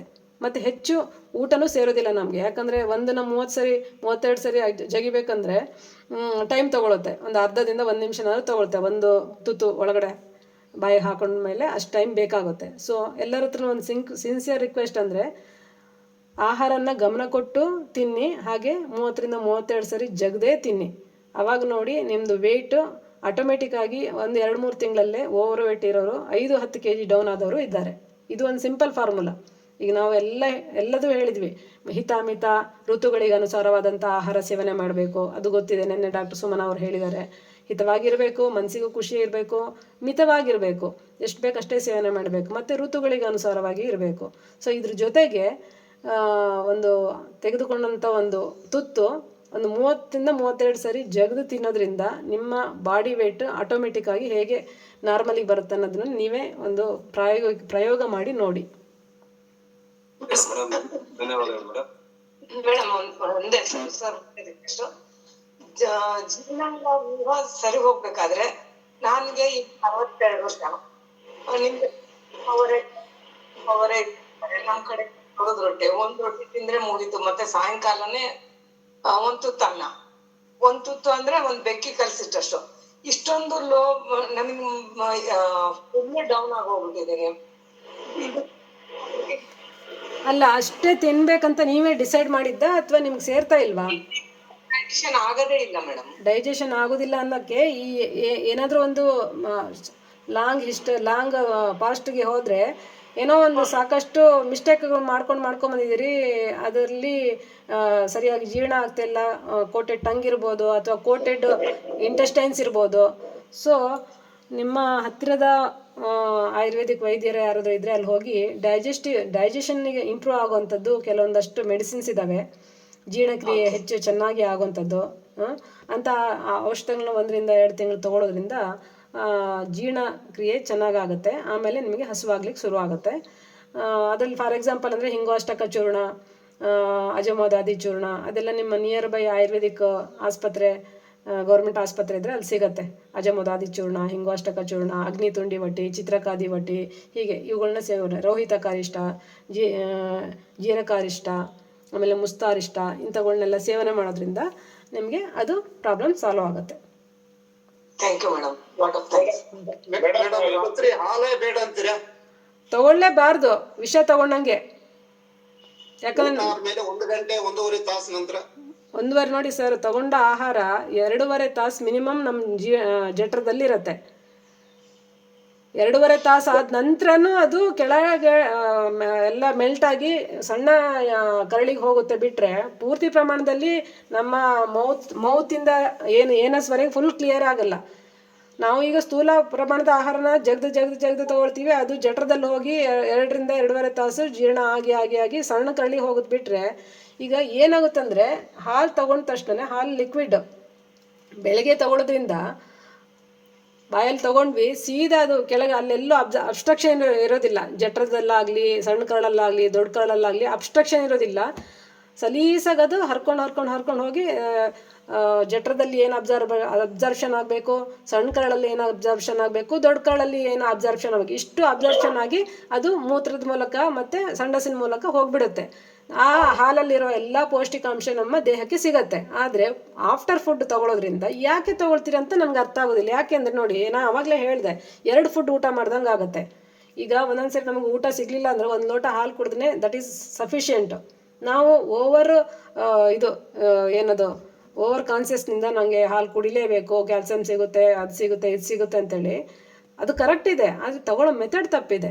ರಾತ್ರಿ ನಾವು ರೆಸ್ಟಿಗೆ ಹೋಗ್ತೇವೆ, ಊಟ ಆದಮೇಲೆ ಯಾಕೆ ಹಾಲು ತೊಗೊಳ್ಬೇಕು? ಮತ್ತು ನಾನು ಹೇಳಿದ್ನಲ್ಲ, ವಿರುದ್ಧ ಆಹಾರ ಆಗುತ್ತೆ ಅಂತೇಳಿ. ಮೊದಲು ತೆಗೆದುಕೊಂಡಂಥ ಆಹಾರ ಉಪ್ಪು, ಖಾರ, ಹುಳಿ ಎಲ್ಲದೂ ಇರುತ್ತೆ. ಅದ್ರ ಜೊತೆಗೆ ಈ ಹಾಲು ಸೇರೋದ್ರಿಂದ ಹಾಲು ಹಾಳಾಗತ್ತೆ ಮತ್ತು ಇಲ್ಲಿರೋ ಪರಿಸರನೂ ಹಾಳು ಮಾಡುತ್ತೆ. ಸೊ ಅದ್ರ ನಂತರ ಮಾರನೇ ದಿನ ನಮಗೆ ಹೊಟ್ಟೆ ಉಬ್ಸೋದು, ಅಸಿಡಿಟಿ ಆದಂಗೆ ಆಗೋದು, ಅಜೀರ್ಣ ಆದಂಗೆ ಆಗೋದು, ಬಾಯಲ್ಲಿ ತೆಗೆ ಬರೋದು, ಏನು ಅಪಾನವಾತ ರಿಲೀಸ್ ಆಗೋದು, ಇದೆಲ್ಲ ಆಗ್ತಾ ಇರುತ್ತೆ. ನೀವು ಗಮನಿಸ್ತೀರಾ ಇಲ್ಲ? ಆದರೆ ಊಟ ಆದ್ಮೇಲೆ ಹಾಲು ಕುಡಿಯುವಂತೆ ಎಲ್ಲೂ ಆಯುರ್ವೇದದಲ್ಲಿ ಹೇಳಿಲ್ಲ. ಈ ರೀತಿ ಹಾಲು ಕುಡ್ದೋರಿಗೆಲ್ಲ ಪ್ರಾಬ್ಲಮ್ ಆಗಿರೋದನ್ನ ನಾವು ನಮ್ಮ ಆಸ್ಪತ್ರೆಯ ಅಕ್ಕಪಕ್ಕದಲ್ಲಿ ಬರೋವಂಥ ಪೇಷಂಟಲ್ಲಿ ನೋಡ್ತಾ ಇದ್ದೇವೆ. ಎಲ್ಲ ಕಾಯಿಲೆಗಳಿಗೂ ಅದೇ ಕಾರಣ. ಅಸ್ತಮ ಇರ್ಬೋದು, ಇನ್ನೊಂದು ಹಾಂ ಊಟಕ್ಕಿಂತ ಮೊದಲು ತಗೋಬೋದಾ? ಹೌದು, ಊಟಕ್ಕಿಂತ ಮೊದಲು ತಗೊಳ್ಳೋದಂದ್ರೆ ಬೆಳಗ್ಗೆ ಒಳ್ಳೆ ಟೈಮ್ ಅಂತ ನಾನು ಹೇಳಿದೆ ಆವಾಗ. ಬೆಳಗ್ಗೆ ಅಂದರೆ ಫುಲ್ಲು ಖಾಲಿ ಇರುತ್ತೆ ಹೊಟ್ಟೆ. ರಾತ್ರಿ ಊಟ ಆದಮೇಲೆ ಬೆಳಗ್ಗೆವರೆಗೆ ಹೊಟ್ಟೆ ಖಾಲಿ ಇದ್ದು ಅದೆಲ್ಲ ಪ್ರೋಸೆಸ್ ಮುಗ್ದಿರುತ್ತೆ. ಜಠರ ಫುಲ್ ಖಾಲಿ ಇರುತ್ತೆ, ಜಠರ ಕರಳು ಎಲ್ಲ ಖಾಲಿ ಇರುತ್ತೆ. ನೀವು ತೆಗೆದುಕೊಂಡಂಥ ಹಾಲು ಒಂದು 5-10 ನಿಮಿಷದೊಳಗೆ ಅದು ತಾನು ಎಲ್ಲಿ ಹೋಗಬೇಕು ಅಲ್ಲಿ ಹೋಗಿ ಅದ್ರಲ್ಲಿ ಬೇಕಾಗಿರುವಂಥ ಎಲ್ಲ ಪೋಷಕಾಂಶ ನಮ್ಮ ಜೀರ್ಣಾಂಗ ವ್ಯೂಹ ಅಬ್ಸರ್ಪ್ಷನ್ ಮಾಡ್ಕೊಳ್ಳುತ್ತೆ. ಮೇಡಮ್, ನನಗೆ ಕೂಷ್ಮಾಂಡಕ ಲೇಹನ ಕೊಟ್ಟಿದ್ದಾರೆ. ಬೆಳಿಗ್ಗೆ 1 ಗ್ಲಾಸು, ರಾತ್ರಿ 1 ಗ್ಲಾಸು ಹಾಲಲ್ಲಿ ತಗೋ ಅಂತ.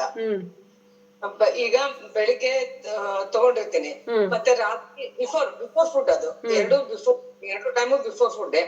ಈ ತರ ತಗೋಬೋದಾ ಅಥವಾ ಬೇಡವಾ? ಇದು ತಗೊಳ್ಳೋದಾದ್ರೆ 1-1.5 ಗಂಟೆ ಮೊದಲು ತಗೊಳ್ಬೇಕು. ಊಟಕ್ಕಿಂತ 1 ಗಂಟೆ ಅಥವಾ 1.5 ಗಂಟೆ ಮೊದಲು ತಗೊಳ್ಬೇಕು. ಬಿಕಾಸ್ ಹಾಲು ಅನ್ನೋದೇ ಒಂದು ಕಂಪ್ಲೀಟ್ ಫುಡ್. ಹಾಲಲ್ಲಿ ಎಲ್ಲ, ಈಗ ಒಳ್ಳೆ ಹಾಲು ಸಿಕ್ತು ಅಂತ ಹೇಳಿದರೆ ನಿಮಗೆ, ಹಳ್ಳಿಯಲ್ಲಿ ಸಿಗುವಂಥ ಹಾಲು, 1 ಲೋಟ ಹಾಲು ಕುಡಿದ್ರೆ ಮತ್ತೇನು ತೊಗೊಳ್ಬೇಕು ಅಂತ ಅನ್ಸೋದಿಲ್ಲ. ಮನಸ್ಸಿಗೆ, ದೇಹಕ್ಕೆ ಸ್ಯಾಚುರೇಷನ್, ಮನಸ್ಸಿಗೂ ಸ್ಯಾಚುರೇಷನು, ದೇಹಕ್ಕೂ ಸ್ಯಾಚುರೇಷನ್ ಆಗಿರುತ್ತೆ. ಮತ್ತು ಎಗೇನ್ ಫುಡ್ ತೊಗೊಳ್ಬೇಕಂತ ಅನ್ಸೋದಿಲ್ಲ. ಆದರೆ ನಮ್ಗೆ ಗೊತ್ತಿಲ್ಲದೇ ನಾವು ಅದನ್ನು, ಆ ಒಂದು ಸೆನ್ಸ್ ನಮ್ಮ ದೇಹಕ್ಕೆ ಕೊಡ್ತಾ ಇರುತ್ತೆ. ನಾವು ಅದನ್ನು ಇಗ್ನೋರ್ ಮಾಡಿ ನಾವು ಮತ್ತೆ ತಿಂತಾ ಇರ್ತೇವೆ. ಸೊ ತೊಗೊಳ್ಳೋದಿದ್ರೆ ನೀವು 1-1.5 ಗಂಟೆ ಮೊದಲು ತೊಗೊಳ್ಳಿ, ಆಮೇಲೆ 1.5 ಗಂಟೆ ಬಿಟ್ಟು ಫುಡ್ ತೊಗೊಳ್ಳಿ. ಕಾರಣ ಹಾಲಲ್ಲೂ ನ್ಯೂಟ್ರಿಷನ್ ಇರುತ್ತೆ, ಕೂಷ್ಮಾಂಡ ಲೇಹದಲ್ಲೂ ಸಿಕ್ಕಾಪಟ್ಟೆ ನ್ಯೂಟ್ರಿಷನ್ ಇರುತ್ತೆ ಅಲ್ವಾ? ನಾವೆಲ್ಲ ನಮ್ಮ ಪೇಷಂಟಿಗೆ ಅದೇ ರೀತಿ ಹೇಳ್ತೇವೆ. ಮೇಡಮ್, ಇದು ಫ್ರಿಜ್ ನಲ್ಲಿ ಇಟ್ಟಂತ ಆಹಾರನ ತಿನ್ಬೋದಲ್ರಿ? ತಿನ್ಬಾರ್ದು. ಫ್ರಿಜ್ ಅನ್ನೋದೇ ವೇಸ್ಟ್. ಫ್ರಿಜ್ ಎಲ್ಲ ಬಂದೇ ಈಗ ನಾವು ಹಾಳಾಗಿರೋದು. ಕಾಯಿಲೆಗಳು 70%, 100ರಲ್ಲಿ 70% ಈ ನಾನ್ ಕಮ್ಯುನಿಕಬಲ್ ಡಿಸೀಸ್ ಅಥವಾ ಏನು BP, ಶುಗರ್ ಅಂತ ಕಾಯಿಲೆಗಳಿದಾವಲ್ಲ, ಇದೆಲ್ಲ ಬರ್ಲಿಕ್ಕೆ ಕಾರಣನೇ ನಮ್ಮ ಈ ಲೈಫ್ ಸ್ಟೈಲ್ ಚೇಂಜ್ ಆಗಿರೋದು. ಫ್ರಿಜ್ಜಲ್ಲಿ ಇಡೋದು, ತಿನ್ನೋದು. ಅಲ್ಲಿ ಫ್ರಿಜ್ಜಲ್ಲಿ ನೋಡಿ, ಫ್ರೆಶ್ ಆಗಿ ತರಬೇಕು, ನಾವು ಫ್ರೆಶ್ ಆಗಿ ತಿನ್ನಬೇಕು. ಈ ಹಾಲನ್ನಾದ್ರೂ ಫ್ರಿಜ್ಜಲ್ಲೆಲ್ಲ ಇಡ್ತಾ ಇರ್ಬೋದು, ಮೊಸರು ಇಡಬಾರ್ದು. ಯಾಕೆ? ಈ ಹಿಂದಿನ ಕಾಲದವ್ರು ಯಾರೂ ಅದನ್ನು ಇಡ್ತಾ ಇರಲಿಲ್ಲ. ಈಗ ನಾವು ಅದ್ರಲ್ಲಿ ಇಟ್ಟು ಅದು ಒಂದು 3-4-5 ದಿನದ ನಂತರ ಅದು ಒಂದು ಐಸ್ ಅದರಲ್ಲಿ ಏನು ಇರುತ್ತಲ್ಲ, ಕೂಲ್ನೆಸ್, ಅದರಿಂದಾಗಿ ಅದು ಹಾಳಾಗೋದಿಲ್ಲ. ಬಿಟ್ಟರೆ ನ್ಯೂಟ್ರಿಷನ್ ಕಳ್ಕೊಳ್ಳುತ್ತೆ. ನಾನು post graduation diploma in diet and ನ್ಯೂಟ್ರಿಷನಲ್ಲೂ ಮಾಡಿರೋದ್ರಿಂದ ಸ್ಪೆಷಲ್ಲಾಗಿ ಅದ್ರ ಬಗ್ಗೆ ನಾನು ಹೇಳ್ತಾ ಇದ್ದೀನಿ, ಫ್ರಿಜ್ಜಲ್ಲಿ ಇಟ್ಟಿದ್ದನ್ನು ಜಾಸ್ತಿ ಯೂಸ್ ಮಾಡಬೇಡಿ. ಹಿಟ್ಟನ್ನು ಅಷ್ಟೇ ಇವತ್ತು ಎಷ್ಟು ಬೇಕು ಅಷ್ಟೇ ಯೂಸ್ ಮಾಡಿ. ಈಗ ನಮ್ಮ ಮನೇಲಿ ನಾವೀಗ ನಾನು ವರ್ಕಿಂಗ್ ವುಮನ್ ಆದ್ರೂ ನಾವು ಫ್ರಿಜ್ಜನ್ನು ಎಲ್ಲರ ಮನೇಲೂ ಡಬಲ್ ಡೋರಿಂದ ದೊಡ್ಡ ಫ್ರಿಜ್ಗಳನ್ನ ತಂದಿದ್ದಾರೆ. ನಾನು ತಂದಿಲ್ಲ, ಅದೇ ಹಳೆ ಫ್ರಿಜ್ಜೇ ಇದೆ. ಹೊಸ ಮನೆ ಆದರೂ ಹಳೆ ಫ್ರಿಜ್ಜೇ ಇದೆ, ಯಾಕಂದರೆ ನಾನು ಅದ್ರಲ್ಲಿ ಏನೂ ಇಡೋದೇ ಇಲ್ಲ. ತರಕಾರಿ ದಿನ 2 ದಿನಕ್ಕೆ ಹೊಸ ಮಾರ್ಕೆಟಲ್ಲಿ ಬರ್ತಾ ಇರುತ್ತೆ. ಎಷ್ಟು ಕಾಲು ಕೆಜಿನೇ ತರ್ತೀನಿ ನಾನು. ಅದು ಖರ್ಚಾಯ್ತಾ ಮತ್ತೆ ತರ್ತೇನೆ. ನಮ್ಗೆ ಆರೋಗ್ಯ ಬೇಕಂದ್ರೆ ಈ ಎಲ್ಲ ಸ್ಟೆಪ್ಸ್ಗಳನ್ನ ನಾವು ಫಾಲೋ ಮಾಡಲೇಬೇಕು. ಫ್ರಿಜ್ ಅನ್ನೋದೇ ವೇಸ್ಟ್ ನನ್ನ ಪ್ರಕಾರ. ಎಸ್ ಮೇಡಮ್, ಧನ್ಯವಾದಗಳು ಮೇಡಮ್. ಈ ದಿನದ ಆರೋಗ್ಯ ಸಲಹೆಯನ್ನ ತುಂಬಾ ಅತ್ಯದ್ಭುತವಾಗಿ ಎಲ್ಲರ ಕ್ವಶನ್ಸ್ಗೆ ಒಂದು ಉತ್ತರ ನೀಡುವ ಮುಖಾಂತರ ತುಂಬಾ ಒಳ್ಳೆಯ ರೀತಿಯಿಂದ ಅರ್ಥ ಆಗೋ ರೀತಿಯಲ್ಲಿ ತಿಳಿಸ್ಕೊಟ್ಟಿದ್ದೀರಾ. ತಾವು 5:30 ಇಲ್ಲಿವರೆಗೂ 7:30 ತಮ್ಮ ಅಮೂಲ್ಯವಾದ ಸಮಯವನ್ನ ಸುಮಾರು 2 ತಾಸುಗಳ ಕಾಲ ಸಮಯವನ್ನ ನೀಡಿದ್ದೀರಾ ನಮ್ಮ ಒಂದು ಯೋಗ ಭಾರತ್ 365 ಕಾರ್ಯಕ್ರಮಕ್ಕೆ. ತಮ್ಮ ಒಂದು ಅಭೂತಪೂರ್ವವಾದ ಸೇವೆಯನ್ನ ನಮ್ಮ ಮಾನ್ಯ ಹಿರಿಯ ವೈದ್ಯಾಧಿಕಾರಿಗಳಾದಂತಹ ಡಾಕ್ಟರ್ ವೈಜೆ ಸಿರ್ವಾರ್ ಸರ್ ಅವರು ಪ್ರಶಸ್ತಿ ಪ್ರದಾನ ಮಾಡೋ ಮುಖಾಂತರ ಮೇಡಮ್ ಅವರಿಗೆ ಅಭಿನಂದನಾ ಸಲಾ ನುಡಿಗಳು ಮಾಡಬೇಕಂತ ಅವರಲ್ಲಿ ವಿನಂತಿ. ನಮಸ್ತೆ ಮೇಡಮ್. ನಮಸ್ತೆ. ಏನಿಲ್ಲ ಮೇಡಮ್, ಬಹಳ ವಿವರವಾಗಿ ಚೆನ್ನಾಗಿ ಹೆಲ್ತ್ ಟಿಪ್ಸ್ ನಮ್ಮ ಯೋಗ ಶಿಬಿರಾರ್ಥಿಗಳಿಗೆ ಬಹಳ ಚೆನ್ನಾಗಿ ಹೇಳಿದ್ರು ಮೇಡಮ್. ಇನ್ನೂ ಸ್ವಲ್ಪ ಕೊಡಿ, ಯಾಕಂದ್ರೆ ಟೈಮ್ ಬಹಳ ಆಗಿದೆ. ಯೋಗ ಶಿಬಿರಾರ್ಥಿಗಳು ಇನ್ನೊಂದು ಕ್ಲಾಸ್ ಅಂತ ಹೇಳ್ಕೊಂಡು ಇನ್ನೊಂದು ವಿಷಯವಾಗಿ ಬರ್ಬೇಕಂತ ತಮ್ಮಲ್ಲಿ ಕೇಳ್ಕೊಡ್ತಾ ಇದ್ದೇನೆ. ಅದೇ ರೀತಿಯಾಗಿ ಒಂದು ಹೇಳ್ದಕ್ಕೆ ತಾವು ಸಮಯವನ್ನು ಬಿಡುಗಡೆ ಮಾಡಿಕೊಂಡು ನಮ್ಮ ಕಾರ್ಯಕ್ರಮಕ್ಕೆ ಆಗಮಿಸಿ ಒಂದು ಬಂದಿದ್ದಕ್ಕೆ ನಮ್ಮ ಇಲಾಖೆ ಪರವಾಗಿ, ಆಯುಷ್ ಇಲಾಖೆ ಕೊಪ್ಪಳ ಪರವಾಗಿ, ಯುವಜನ ಸೇವೆ ಕ್ರೀಡಾ ಇಲಾಖೆ ಪರವಾಗಿ, ಯೋಗ ಶಿಬಿರಾರ್ಥಿಗಳ ಪರವಾಗಿ ತಮಗೆ ಹೃತ್ಪೂರ್ವಕ ಅಭಿನಂದನೆಗಳು. Thank you madam. ಧನ್ಯವಾದಗಳು ಎಲ್ಲರಿಗೂ. ಅವಕಾಶ ಮಾಡಿಕೊಟ್ಟಿದ್ದಕ್ಕಾಗಿ ಜಿಲ್ಲಾ ಆಯುಷ್ ಇಲಾಖೆ ಕೊಪ್ಪಳ ಮತ್ತು ಅಲ್ಲಿರುವ ಎಲ್ಲ ವೈದ್ಯ ಬಂಧುಗಳಿಗೆ ನನ್ನ ಅನಂತ ಧನ್ಯವಾದಗಳು. ಇನ್ನೊಮ್ಮೆ ಅವಕಾಶ ಕೊಡಿ. ನಾನು ಆಯುರ್ವೇದದಲ್ಲಿ ಯಾವ ರೀತಿ ಆಹಾರ ಸೇವನಾ ಕ್ರಮವನ್ನು ಹೇಳಿದ್ದಾರೆ ಅನ್ನೋದನ್ನು ಇನ್ನು ಮುಂದಿನ ದಿನದಲ್ಲಿ ನಿಮಗೆ ಹೇಳ್ಕೊಡ್ತೇನೆ. ಮುಖ್ಯವಾಗಿ ನಮಗೆ ಎಲ್ಲರಿಗೂ ಆರೋಗ್ಯ ಬೇಕು. ನಮಗೆ ಈ ಆಯುರ್ವೇದ ಕಲ್ತಿರೋದ್ರಿಂದ ನಮಗೆ ಈ ಒಂದು ಟೆಕ್ನಿಕ್ಸ್ ಮತ್ತು ಸೀಕ್ರೆಟ್ಸ್ ಗೊತ್ತಿದೆ. ಇದು ಬೇರೆ ಸಿಸ್ಟಮ್ ಆಫ್ ಮೆಡಿಸಿನ್ ಅವರಿಗೆ ಗೊತ್ತಿಲ್ಲ. ಸೊ ಇದನ್ನು ಹೇಳೋದು ನಮ್ಮ ಕರ್ತವ್ಯ ಆಗುತ್ತೆ. ಸೊ ನನಗೆ ಇನ್ನೊಂದಿನ ಅವಕಾಶ ಕೊಡಿ. ಮುಂದಿನ ದಿನದಲ್ಲಿ ನಾನು ಮತ್ತೆ ವಿತ್ PPT ನಿಮಗೆ ಎಲ್ಲರಿಗೂ ಹೇಳ್ಕೊಡ್ತೇನೆ. ತುಂಬ ಧನ್ಯವಾದಗಳು. ಎಸ್ಪೆಷಲಿ ಕವಿತಾ ಮೇಡಮ್ ಅವರಿಗೆ ಧನ್ಯವಾದಗಳು.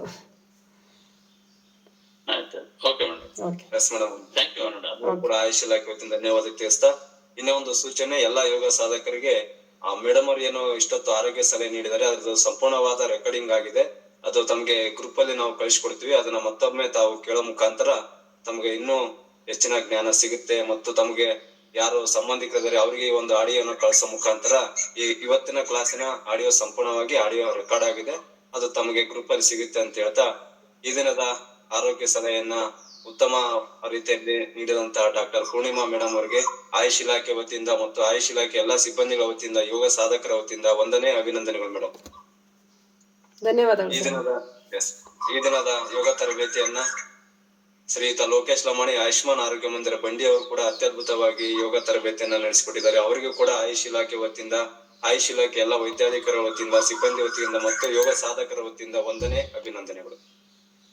ಅದೇ ರೀತಿಯಲ್ಲಿ ಈ ದಿನ ಸೇರಿದಂತ ಎಲ್ಲ ಯೋಗ ಸಾಧಕರು ಕೂಡ ಈ ದಿನದ ಕಾರ್ಯಕ್ರಮ ಮತ್ತು ಪ್ರತಿನಿತ್ಯ ತಾವು ಸೇರಿ ತಮ್ಮ ಜೀವನದಲ್ಲಿ ಒಂದು ಯೋಗ ಭಾರತ್ 365 ಕಾರ್ಯಕ್ರಮದ ಧ್ಯೇಯ ಮತ್ತು ಉದ್ದೇಶವನ್ನ ತಾವು ತಮ್ಮ ಜೀವನದಲ್ಲಿ ಅಳವಡಿಸ್ಕೋಬೇಕು ಮತ್ತು ಇತರರಿಗೂ ಕೂಡ ಈ ಒಂದು ವಿಷಯ ತಿಳಿಸೋ ಮುಖಾಂತರ ಹೆಚ್ಚಿನ ರೀತಿಯಲ್ಲಿ ಈ ಒಂದು ಯೋಗ ಭಾರತ್ 365 ಕಾರ್ಯಕ್ರಮಕ್ಕೆ ಸೇರಿಸಬೇಕಂತ ತಮ್ಮಲ್ಲಿ ವಿನಂತಿಸಿಕೊಳ್ತಾ ಈ ದಿನದ ಕಾರ್ಯಕ್ರಮ ಇಲ್ಲಿಗೆ ಮೊಟಕುಗೊಳಿಸೋಣ. ಎಲ್ಲರಿಗೂ ಧನ್ಯವಾದಗಳು.